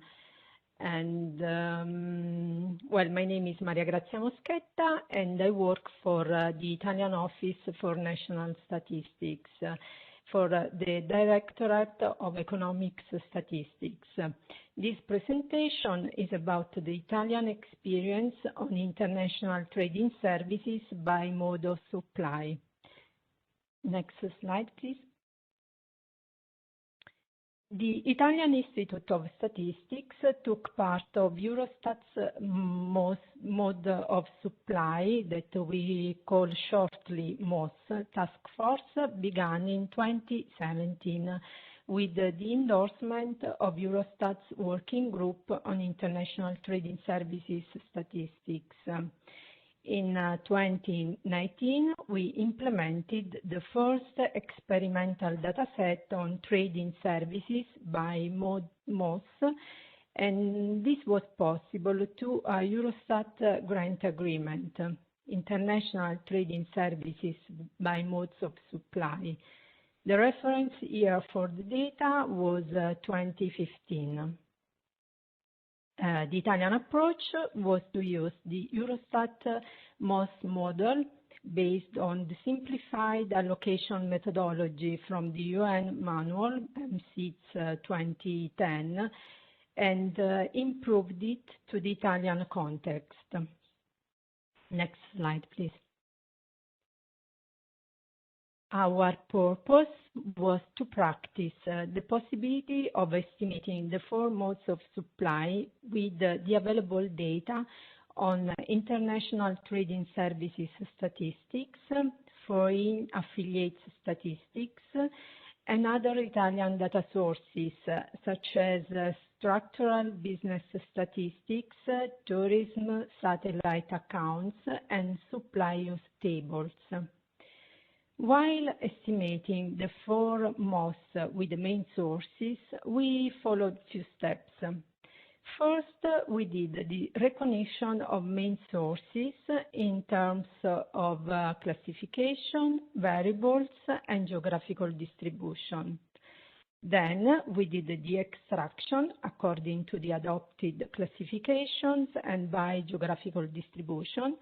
And last, we did the reclassification of facts according to the conversion matrix proposed by Eurostat.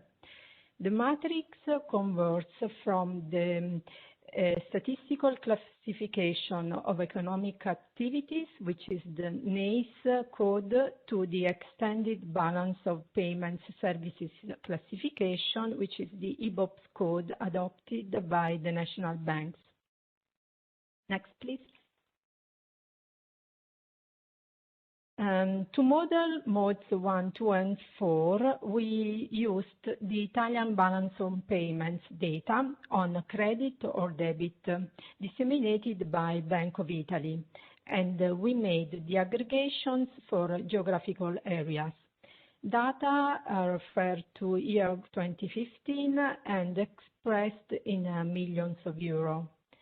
After, we split the Italian international trading services by statistics between the modes 1, 2, and 4 using the Eurostat ITSS distribution by MOS. We applied the percentages to the lowest possible levels of Italian balance of payment items, as is shown in the next slide. Next slide. As we can see in the table, although the Eurostat grant request was to split the four MOS for the 12 principal BOP items, we decide to extend our analysis to all the sub-items available for the balance of payment. And next slide. Regarding Mode 3, has been acknowledged that is becoming more important. And we integrated the FATS data on international trading services items by using a correspondence table from NACE to IBOPS. This correspondence table assigns the NACE activity code to the most probable service code. To estimate Mode 3, the variable is the turnover or sales of the foreign affiliates, but only the local sales represents the delivery of the output. Therefore, it is necessary to isolate the part of turnover sold in the country where the company is located. Next slide. An Italian improvement to the Eurostat MOS model is a matter on domestic versus foreign turnover in modeling Mode 3. In Italy, the information on domestic turnover for outward FATS is collected with a questionnaire. The turnover on the outward FATS in Italy is split in three components: the turnover on local market, the turnover on the market of origin of the affiliates, and the turnover on different markets. Therefore, we have been able to use directly outward local turnover to estimate export into Mode 3. For inward FATS, in Italy, all the SBS variables are available, but the turnover of the production is not broken down on the customer's residence. And that means that the local turnover is not available. And to estimate Mode 3, domestic turnover for inward FATS is calculated merging inward FATS data and SBS large companies data. And we used a method based on microdata linkage. Next slide.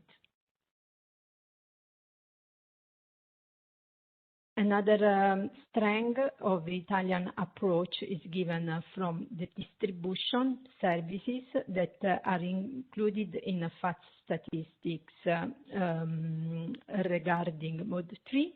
In order to estimate distribution services, we use the production value, which is an available variable in inward FATS statistics, and as it is also recommended from the manual MSITS 2010. But in Italian outward FATS, the production value is not available, so it is estimated from the inward FATS as a ratio of production and turnover.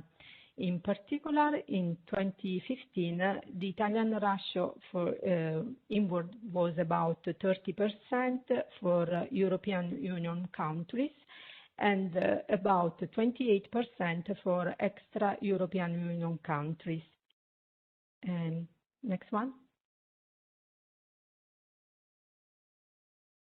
Regarding Mode 1, in order to estimate the distribution margins on exports, we used directly the trade table margins derived from the Italian supply use framework belonging to national accounts. In 2015, the value of the margins on Italian exports of goods was about 27%. As we have not data on distribution margins on import, to estimate it, we adopt the same share of distribution margins on export. Next slide, please. One more matter we faced is represented from the exclusion of goods from travel and distribution services into Mode 2. In Italy, the data on international shopping expenditure is based on a frontier survey run from the Bank of Italy. This survey collects through face-to-face interviews the breakdown of the expenditure abroad, including the distinction between goods and services. Therefore, the share of goods on the local value of travel export or imports is calculated from the Italian balance of payment. And our approach were to estimate the distribution services value on goods acquired through the tourism satellite accounts data and to keep this data into Mode 2. In 2015, in Italy, the distribution services were about 15% of export goods into the travel item. Next slide, please. From this chart, we can see that the Mode 3 is the most important compared to the other three modes. And this is for both supplied and received services in the world.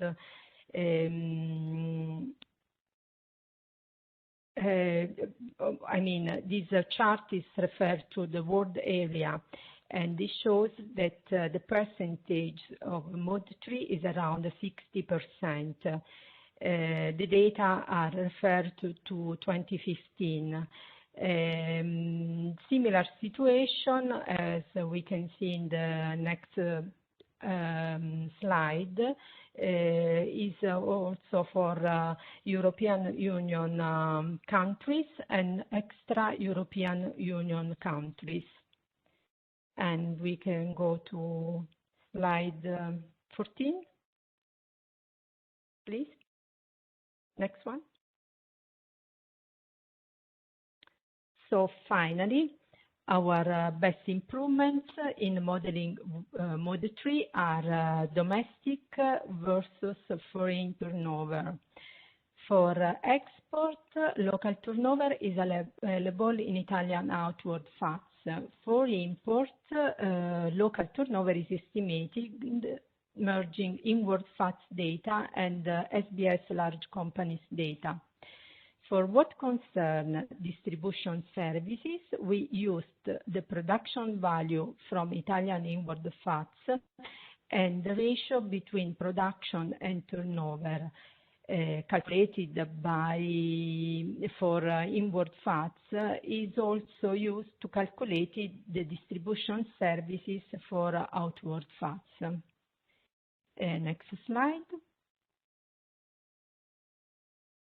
In modeling Mode 1 and 2, regarding distribution services, we used directly the trade table margins of the Italian supply use framework. Instead, to remove goods from travel and to estimate distribution services into Mode 2, we used the Tourism International Survey run by the Bank of Italy and the Italian tourism satellite accounts run by the national account by Istat. And next slide. Thank you very much for your attention.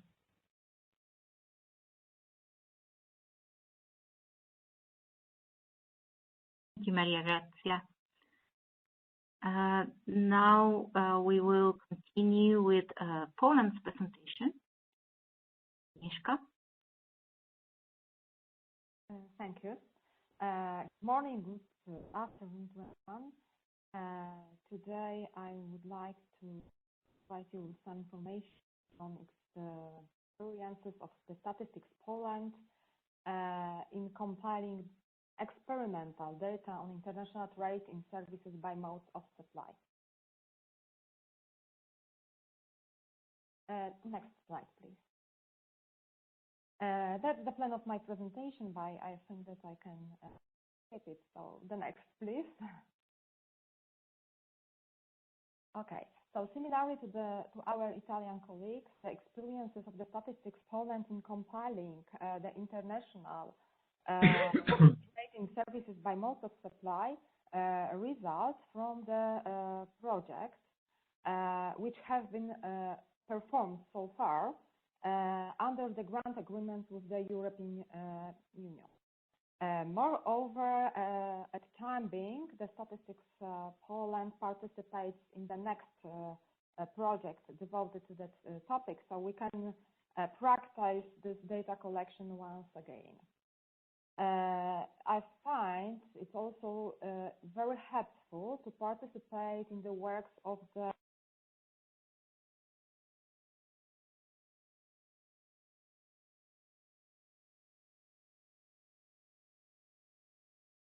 Agnieszka, we lost your volume.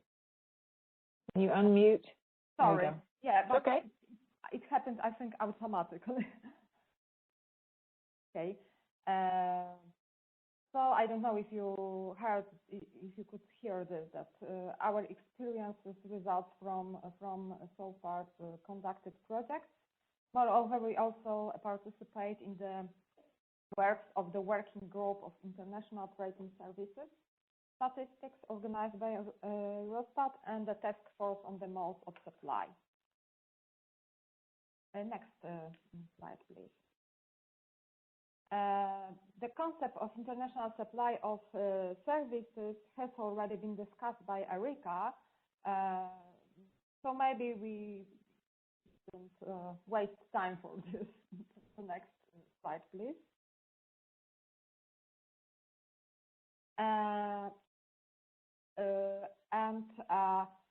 Taking into account recommendations as well as the availability of data in the Statistics Poland, we assumed that in case of export of services, we have three elements.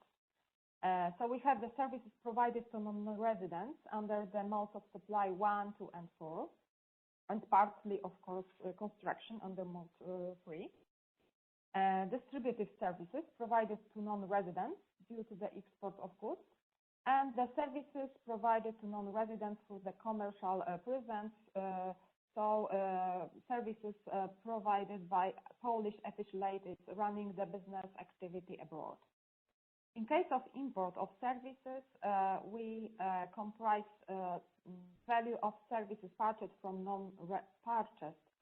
non-residents under the modes of supply 1, 2, and 4, and the services provided to Polish residents through the commercial presence. Next slide, please. And now some words about our data sources. So first of all, we use data collected within the International Rating Services survey. It's the regular survey of Statistics Poland. And within the survey, we of course collect data on the value of services purchased and the value of services provided to non-residents at the lowest level of IBOX classification as well as at the country level. The next survey is the annual business survey of enterprises. Is the survey which is classified as the survey used within the structural business statistics, and in this case, data on the activity of non-financial enterprises are collected. The scope of this data comprises data included in the financial statements, the balance sheet, and the profits and losses account, such as revenues from the sale of products, commodities, materials, as well as the costs related with to the operational activity. Moreover, one separate division of this of the questionnaire, which is used as a tool in this survey, it's devoted to the activity of foreign affiliated companies located in Poland. In this way, we have one consistent data set on the activity of these enterprises. For our Polish affiliates running the business activity abroad, we have information from the survey on the activity of enterprises owning the shares in entities located abroad. Moreover, we use also data collected within foreign trade in goods statistics. And under one of the projects, conducted within the grant agreement, we conducted pilot survey. And this pilot survey was conducted for the fourth quarter of 2000. It was a voluntary survey, and it was conducted as a supplementary module of International Trade in Services survey. Our respondents who participated in the obligatory regular survey were asked to provide us with information on the percentage share of value of services by a given mode of supply, provided or purchased. Oh, sorry. Can I please next slide? And now the procedure for compiling data on export of services. So first of all, we prepared the data on the value of services provided to non-residents. And it was, of course, the data from the international trade of services were used. We only aggregated this data to the higher levels of detail, similarly to the Italian colleagues, to the level of non-EU and EU partner of transaction, as well as we didn't compile data at the lowest level of services, but at the main 12 above categories and some subcategories also. The next step was to estimate value of distributed services provided to non-residents due to the export of goods. For this purpose, we used the foreign trade in goods statistics. The value of goods which were exported by trade enterprises, and we used also for this purpose, in order to estimate value of distributed services, the trade margin, and it was estimated based on data collected within this SBS survey, annual business survey of enterprises.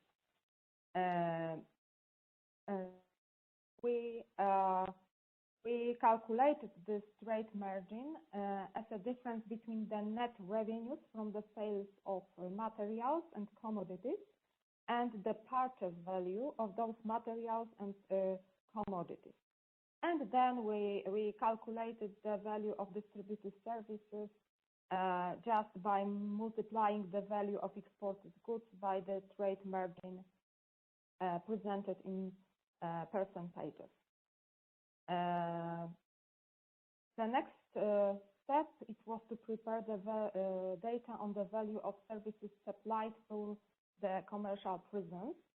So first of all, it was assumed that Polish affiliates running the business activity abroad, in case of this enterprises, their primary activity classified as services activity other than trade. In case of these enterprises, the value of products provided in the territory of host country should be taken as a proxy for the value of services provided to the residents of host country.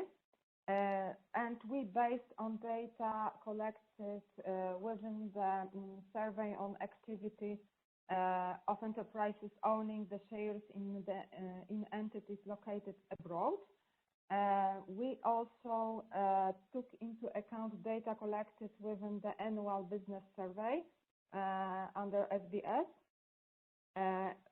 In this way, we could estimate the trade margin.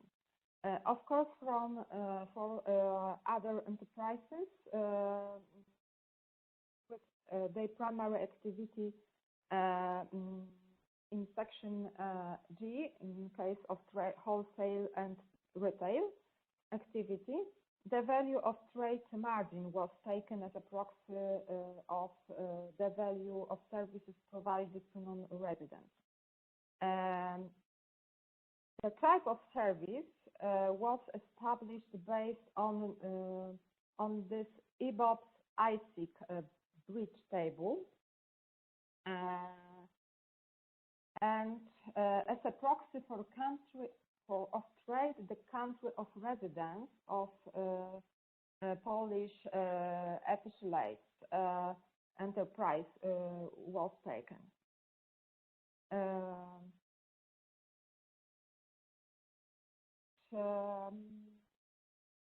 In order to distribute total value of the three components by mode of supply, we used improved MOS model proposed by Eurostat. Improved because we took into account the results of our pilot study. So in fact, we compiled data sets twice, once using such model proposed by Eurostat, which was presented by our Italian colleague, and second data collection regarding the such model developed by us regarding the results of pilot study. Next slide, please. In case of import of services, similarly to export, in case of value of services purchased from non-residents, we use the data collected within the International Trading Services survey. And for value of services provided to Polish residents by foreign affiliated enterprises, we use the data collected within the annual business survey. And similarly to the export side, we assumed that if the enterprise within the primary activity run the services activity other than trade, the value of products provided on our domestic market should be taken as a proxy for the value of services provided to Polish residents, our import, by most free. For enterprises with the primary activity in section A, we took the value of trade margin from the sale of materials and commodities on the domestic market. In order to estimate these values, we used, as I mentioned, the data collected within the annual business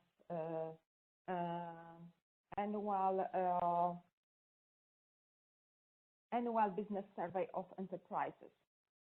And as a proxy for country of import, the country of residence of the foreign affiliated enterprise, dominant enterprise was taken, and the type of service was established based on the primary activity of IFAD's enterprise, taking into account NACE ISIC correspondence tables. For non-trade,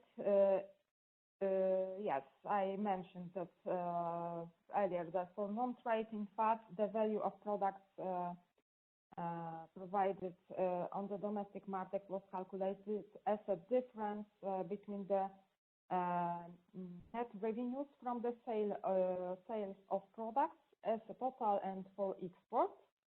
And the same way it was. Agnieszka, we lost the audio again. Yeah. Okay. Okay. So maybe the audio is still coming in for the U.S. Okay. And similarly to the export side, in order to break down the total value of imported services, we used the improved mode of supply table model developed by Statistics Poland regarding the Eurostat model and the results of our pilot study. Next slide, please. And applying the discussed presented algorithm, we obtained the following results. So first of all, the approach presented in the concept of international supply of services changes the position of Poland on the world services market. Because according to the International Trading Services statistics in 2018, the balance of trading services was amounted to the almost 22 milliards of euro, and the Poland was the net services provider. When we use the international supply of services concept, we are on the opposite side, and we are the net services in the fact importer. Next slide, please. And now the structure of export and import by mode of supply. So in case of export, the mode 1 dominates. In case of import, mode 3. And it can be explained by the fact that when we take into account the foreign affiliated activity, foreign affiliated enterprise activity. In Poland, we recorded, for example, in 2018, we recorded about 26,000 of enterprises, of IFAT enterprises, which provide to Polish market, to our residents, the services. And on the opposite side, we have the Polish foreign affiliated, and we have in the fact only about 2,000. So that's the result of this situation. Next slide, please. And yeah, here I presented the structure of export, and at the next slide, maybe for the next slide, is the structure of import of services by mode of supply. And now challenges. Slide, please. So the procedure which have been presented take into account most of the methodological issues specified in the recommendation. However, some additional works are still needed in order to improve our algorithm. So first of all, excluding the value of goods from the services transaction. And in the fact, now the value of goods was excluded from the position travel position, and it was done based on data on some estimation made by the central bank, because our national central bank is responsible for this part of International Trading Services survey. And as I know, it's a result from the survey at the frontier, which is conducted. So when data on travel are collected, they try to separate goods from the services. And the next point is to improve the method used for establishing the type of services supplied by commercial presence, as well as their value. We have some possibilities in a case of IFAD, enterprises located in Poland, but it's a very time-consuming because we would have to analyze unit data in order to establish this. But maybe within the next data collection, we will try to do this. And the next challenge is to develop the method for estimating the share of services supplied by each mode. In the fact, after these experiences which we obtained within the pilot study, maybe we should just repeat such survey. And that's all. Thank you. Thank you very much, Agnieszka. So our last presentation is from India.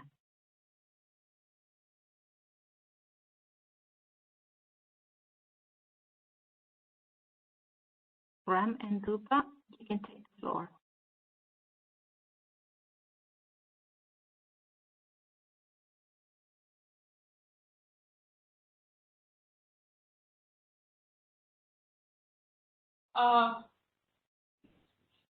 Good evening from me and my team in India. I'm Rupa Datta, and we work with the Department for Promotion of Industry and Internal Trade in India and with the Government of India. And today we are making a presentation on India's experience in measuring trade and service by mode. As we go through the presentation, we will be able to see that services play a very key role in our Indian economy. They contribute a very major portion of our GDP. They contribute to employment, and also services data is a very critical input used for foreign trade negotiations. But all that is part of our presentation. So let me come to that. Can we have the next slide, please? In the next slide, we are simply giving the sequence of presentation.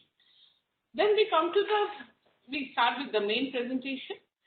As we have said, so the term services covers a wide range of intangible and heterogeneous activities that are sometimes difficult to define and difficult to measure. But in today's world, the services are, as I have mentioned, lie at the very hub and the base of economic activity of any country. And the impact of service sector in terms of data, in terms of quality of personnel working in the sector, affects the efficiency and growth across a wide range of industries.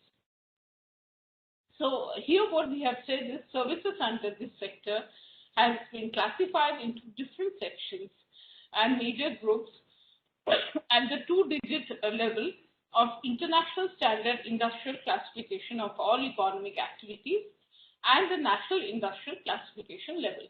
This is just an illustration to show the ISIC and NIC code, the relevant sections, and a brief description of some of the services covered, which can be wholesale and retail trade, transportation, financial services, information and communication, professional services, public administration, education, activities of households, and so on. Can we come to the next slide, please? Yeah, now this is a reiteration of my introductory lines in which we said that the service sector is a major contributor in India's gross domestic production and employment generation. In fact, its contribution has been increasing over time, whereas the contribution of agriculture and manufacturing sector, while improving, has not shown this much of an improvement as the service sector has. By 2018-19, the contribution of service sector in GDP had risen to 62.27%. It is slightly lower now because of, as we know, that the service sector has been affected by the COVID pandemic. But we are hopeful that the sector will slowly pick up and its contribution to GDP continues to increase and improve. And so far as employment is concerned, the service sector is also making a significant improvement, and this significant increment from 17.80% in 83-84 to 30.77% in 2021. Next slide, please. This is a very critical slide for us because, as it shows, in the last 20 years, trade in services has become the most dynamic segment of international trade. In fact, India's services trade has been a significant driver of its exports. So, and thankfully, we have had consistent, consistent trade balances in our services trade. Our exports have always been higher than imports. So this positive trade balance, in fact, has played an important role because our merchandise trade generally shows a deficit where the imports are higher than exports. So the service trade balance plays a critical role in,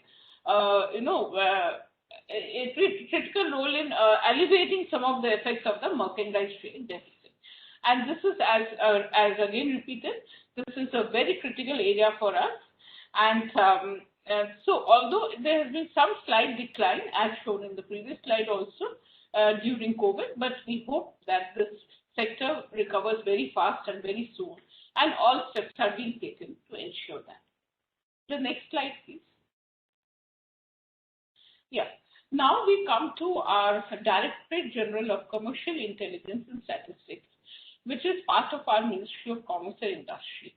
And DGCIS, as we call it, has played a key role and has conducted a survey to measure the services provided through Mode 1, Mode 2, and Mode 4 in India.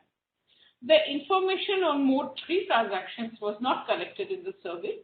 This survey was largely done for IT-enabled services, and IT-enabled services, as it is well known, is a very high point of efficiency and achievement for India.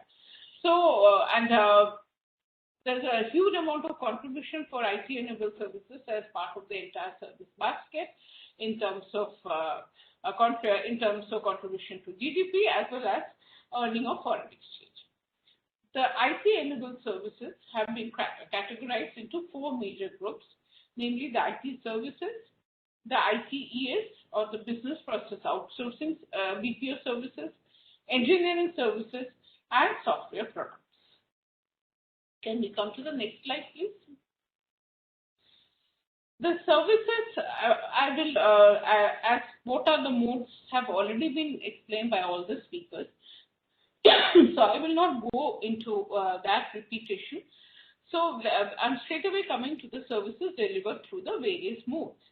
The services delivered through Mode 1 are essentially ICT-enabled services, while those delivered through Mode 1, Mode 2, and 4 are potential ICT-enabled services in which the following categories have been have been identified as data collected. These are telecommunications, computer services, including computer software, sales and marketing services, not including trade and leasing services, information services, insurance services, financial services, management, administration, and back office services, licensing services, engineering and related services pertaining to engineering and related technical areas and R&D, and education and training services.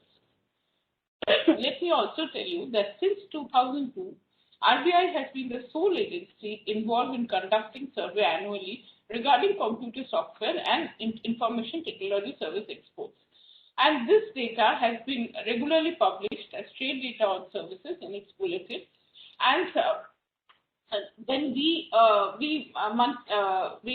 this ministry also, from the Department of Commerce, publishes regular data regarding the merchandise trade details and service trade details. So this data is, the data collected by RBI is very well utilized there. RBI has been publishing this trade data on services on the basis of international information collected through international reporting system, implemented under the Foreign Exchange Management Act. And the key categories where RBI has focused, we have already mentioned. And besides that, DGCIS has also conducted the survey in collaboration with UNTAD. And this Pan-India survey was launched in July 2017. And the categories covered in these services have already been mentioned. Can we come to the next slide, please?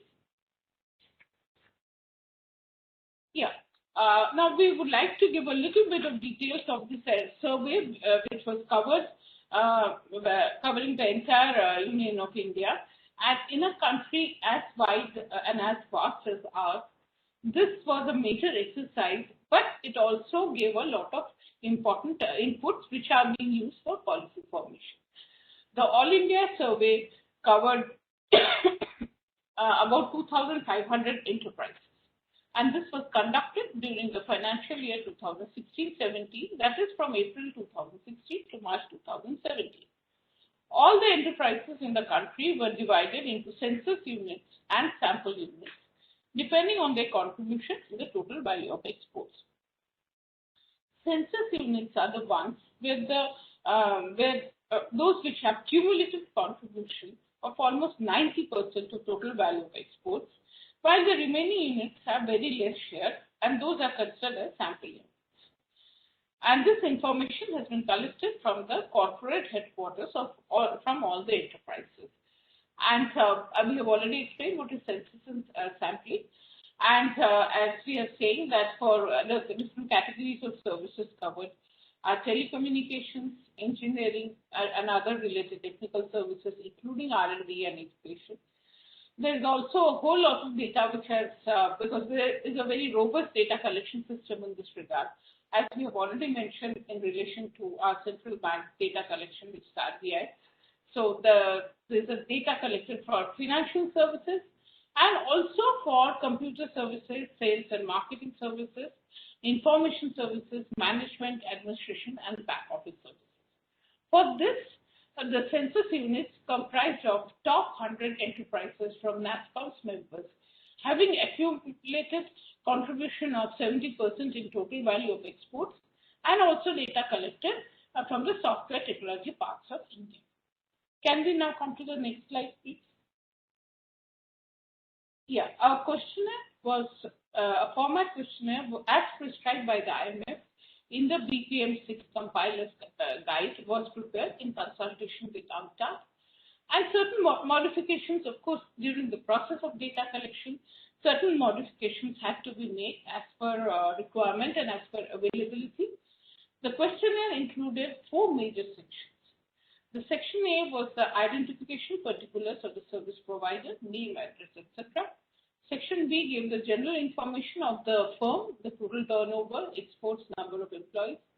Section C gave details of services to be included, those services which have been identified for being traded by the enterprise, and Section D gave the details of service traded. And in this category of service traded and percentage delivered through mode 1, mode 2, and mode 4. Yeah, the next slide, please. The mode of data collection, we're giving a little bit more detail about the survey undertaken and the mode of data collection. The field visit was not undertaken for collection of information from the enterprises. Notices were issued to the selected enterprises under the Collection of Statistics Act, and on that basis, the information sent by these enterprises, the vast amount of data supplied was collated and accordingly collated, cleaned, and put in the form where we could draw the conclusions in terms of the issues covered. The finding of the survey indicated that the main contributing mode of supply of ICT-enabled services to total value of exports were mode 1 and mode 4, with about 81% and 19% contribution respectively. The supply of potential services through mode 2 was almost negligible. The next slide, please. Yeah, this we are graphically showing the contribution of various services, and it simply reiterates what we have already mentioned, that the contribution of Mode 1 in the total service basket is about 82.9%, and whereas the contribution of Mode 4 is about 20%. And here we have given a slightly more detailed breakup for exports as percentage of potential ICT-enabled services by modes of supply in India. And this was, and we have given the breakup for education, training, engineering, licensing, management, financial services, information, sales and marketing services, computer services, and telecommunications.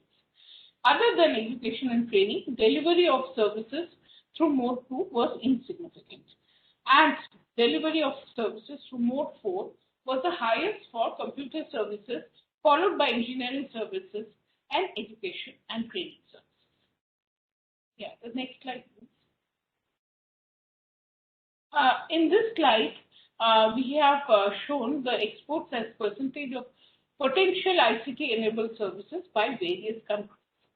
And here we see that United States has the highest share of 45.5% in export of potential ICT-enabled services through Mode 1, followed by UK and other European countries.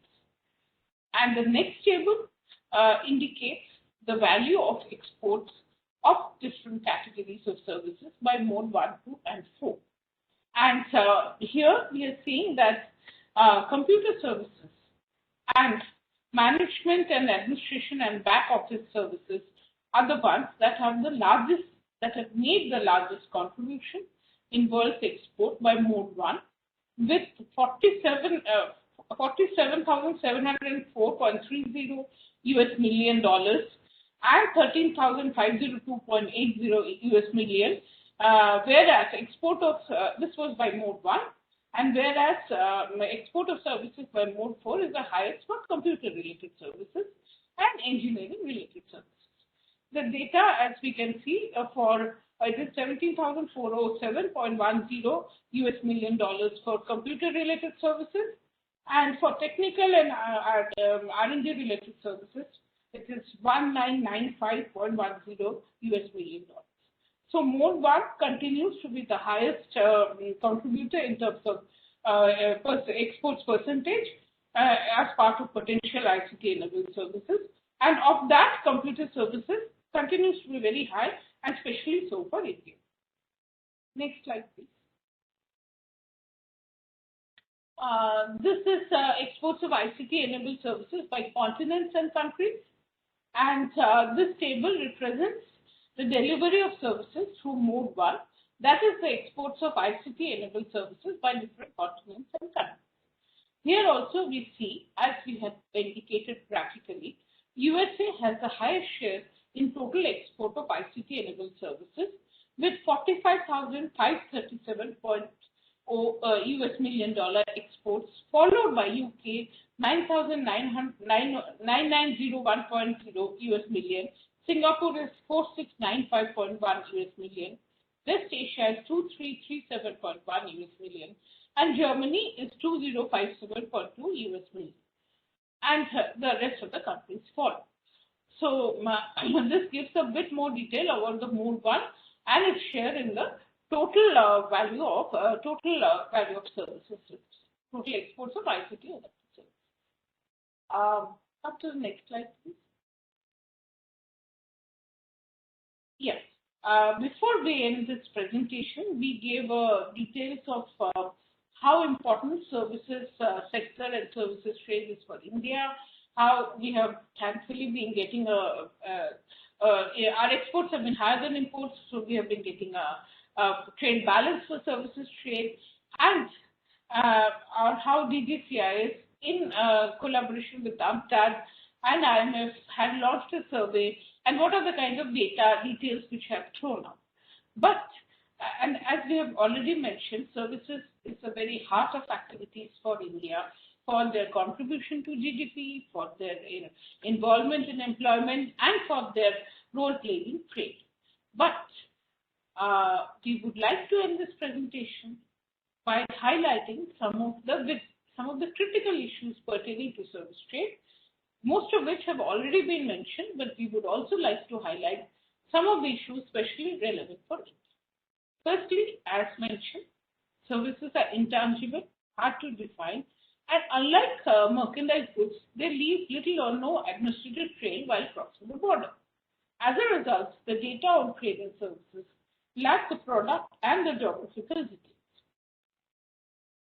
In practice, many times the services are delivered through a combination of modes, 1, 2, 3, and 4. So it's very difficult to separate a particular mode from combination of all modes. Besides, so far as our survey is concerned, the survey estimates are based on information reported on invoice basis, whereas the balance of payment figures are compiled by RBI on realization basis, that is after the payment against invoices are realized. So there is a conceptual difference in the methodologies used, which might result in some small difference in the data collected, but the overall figure overall issues and the overall data, I think, clearly brings out whatever key points we have mentioned in our earlier presentation. Next and the last slide, please. Yeah. So what we are recommending is that we have this now very robust system of implementation of GST, goods and services tax in the country. So efforts are being to improve the quality and further improve the quality and veracity of service data collection. We are recommending usage of GST and registration data for frame preparation at the sectoral level. And as the present survey has been conducted to capture data on export of ICT-enabled services for export relating to export. So in future, we would also like to try and capture data on import of ICT-enabled services. Besides, states have India is a vast country, and so states play a very important role in promoting India's service exports. So attempts are already being made, and we would also like to see and focus on some of the key states, especially which are specializing on ICT-enabled services exports, and try to get data collected by the states as well. And we also feel that there is need to undertake such a survey at regular intervals to develop a critical database over time, which can then be compared and conclusions derived and policy recommendations can follow thereby. Thank you. I would like to end my presentation.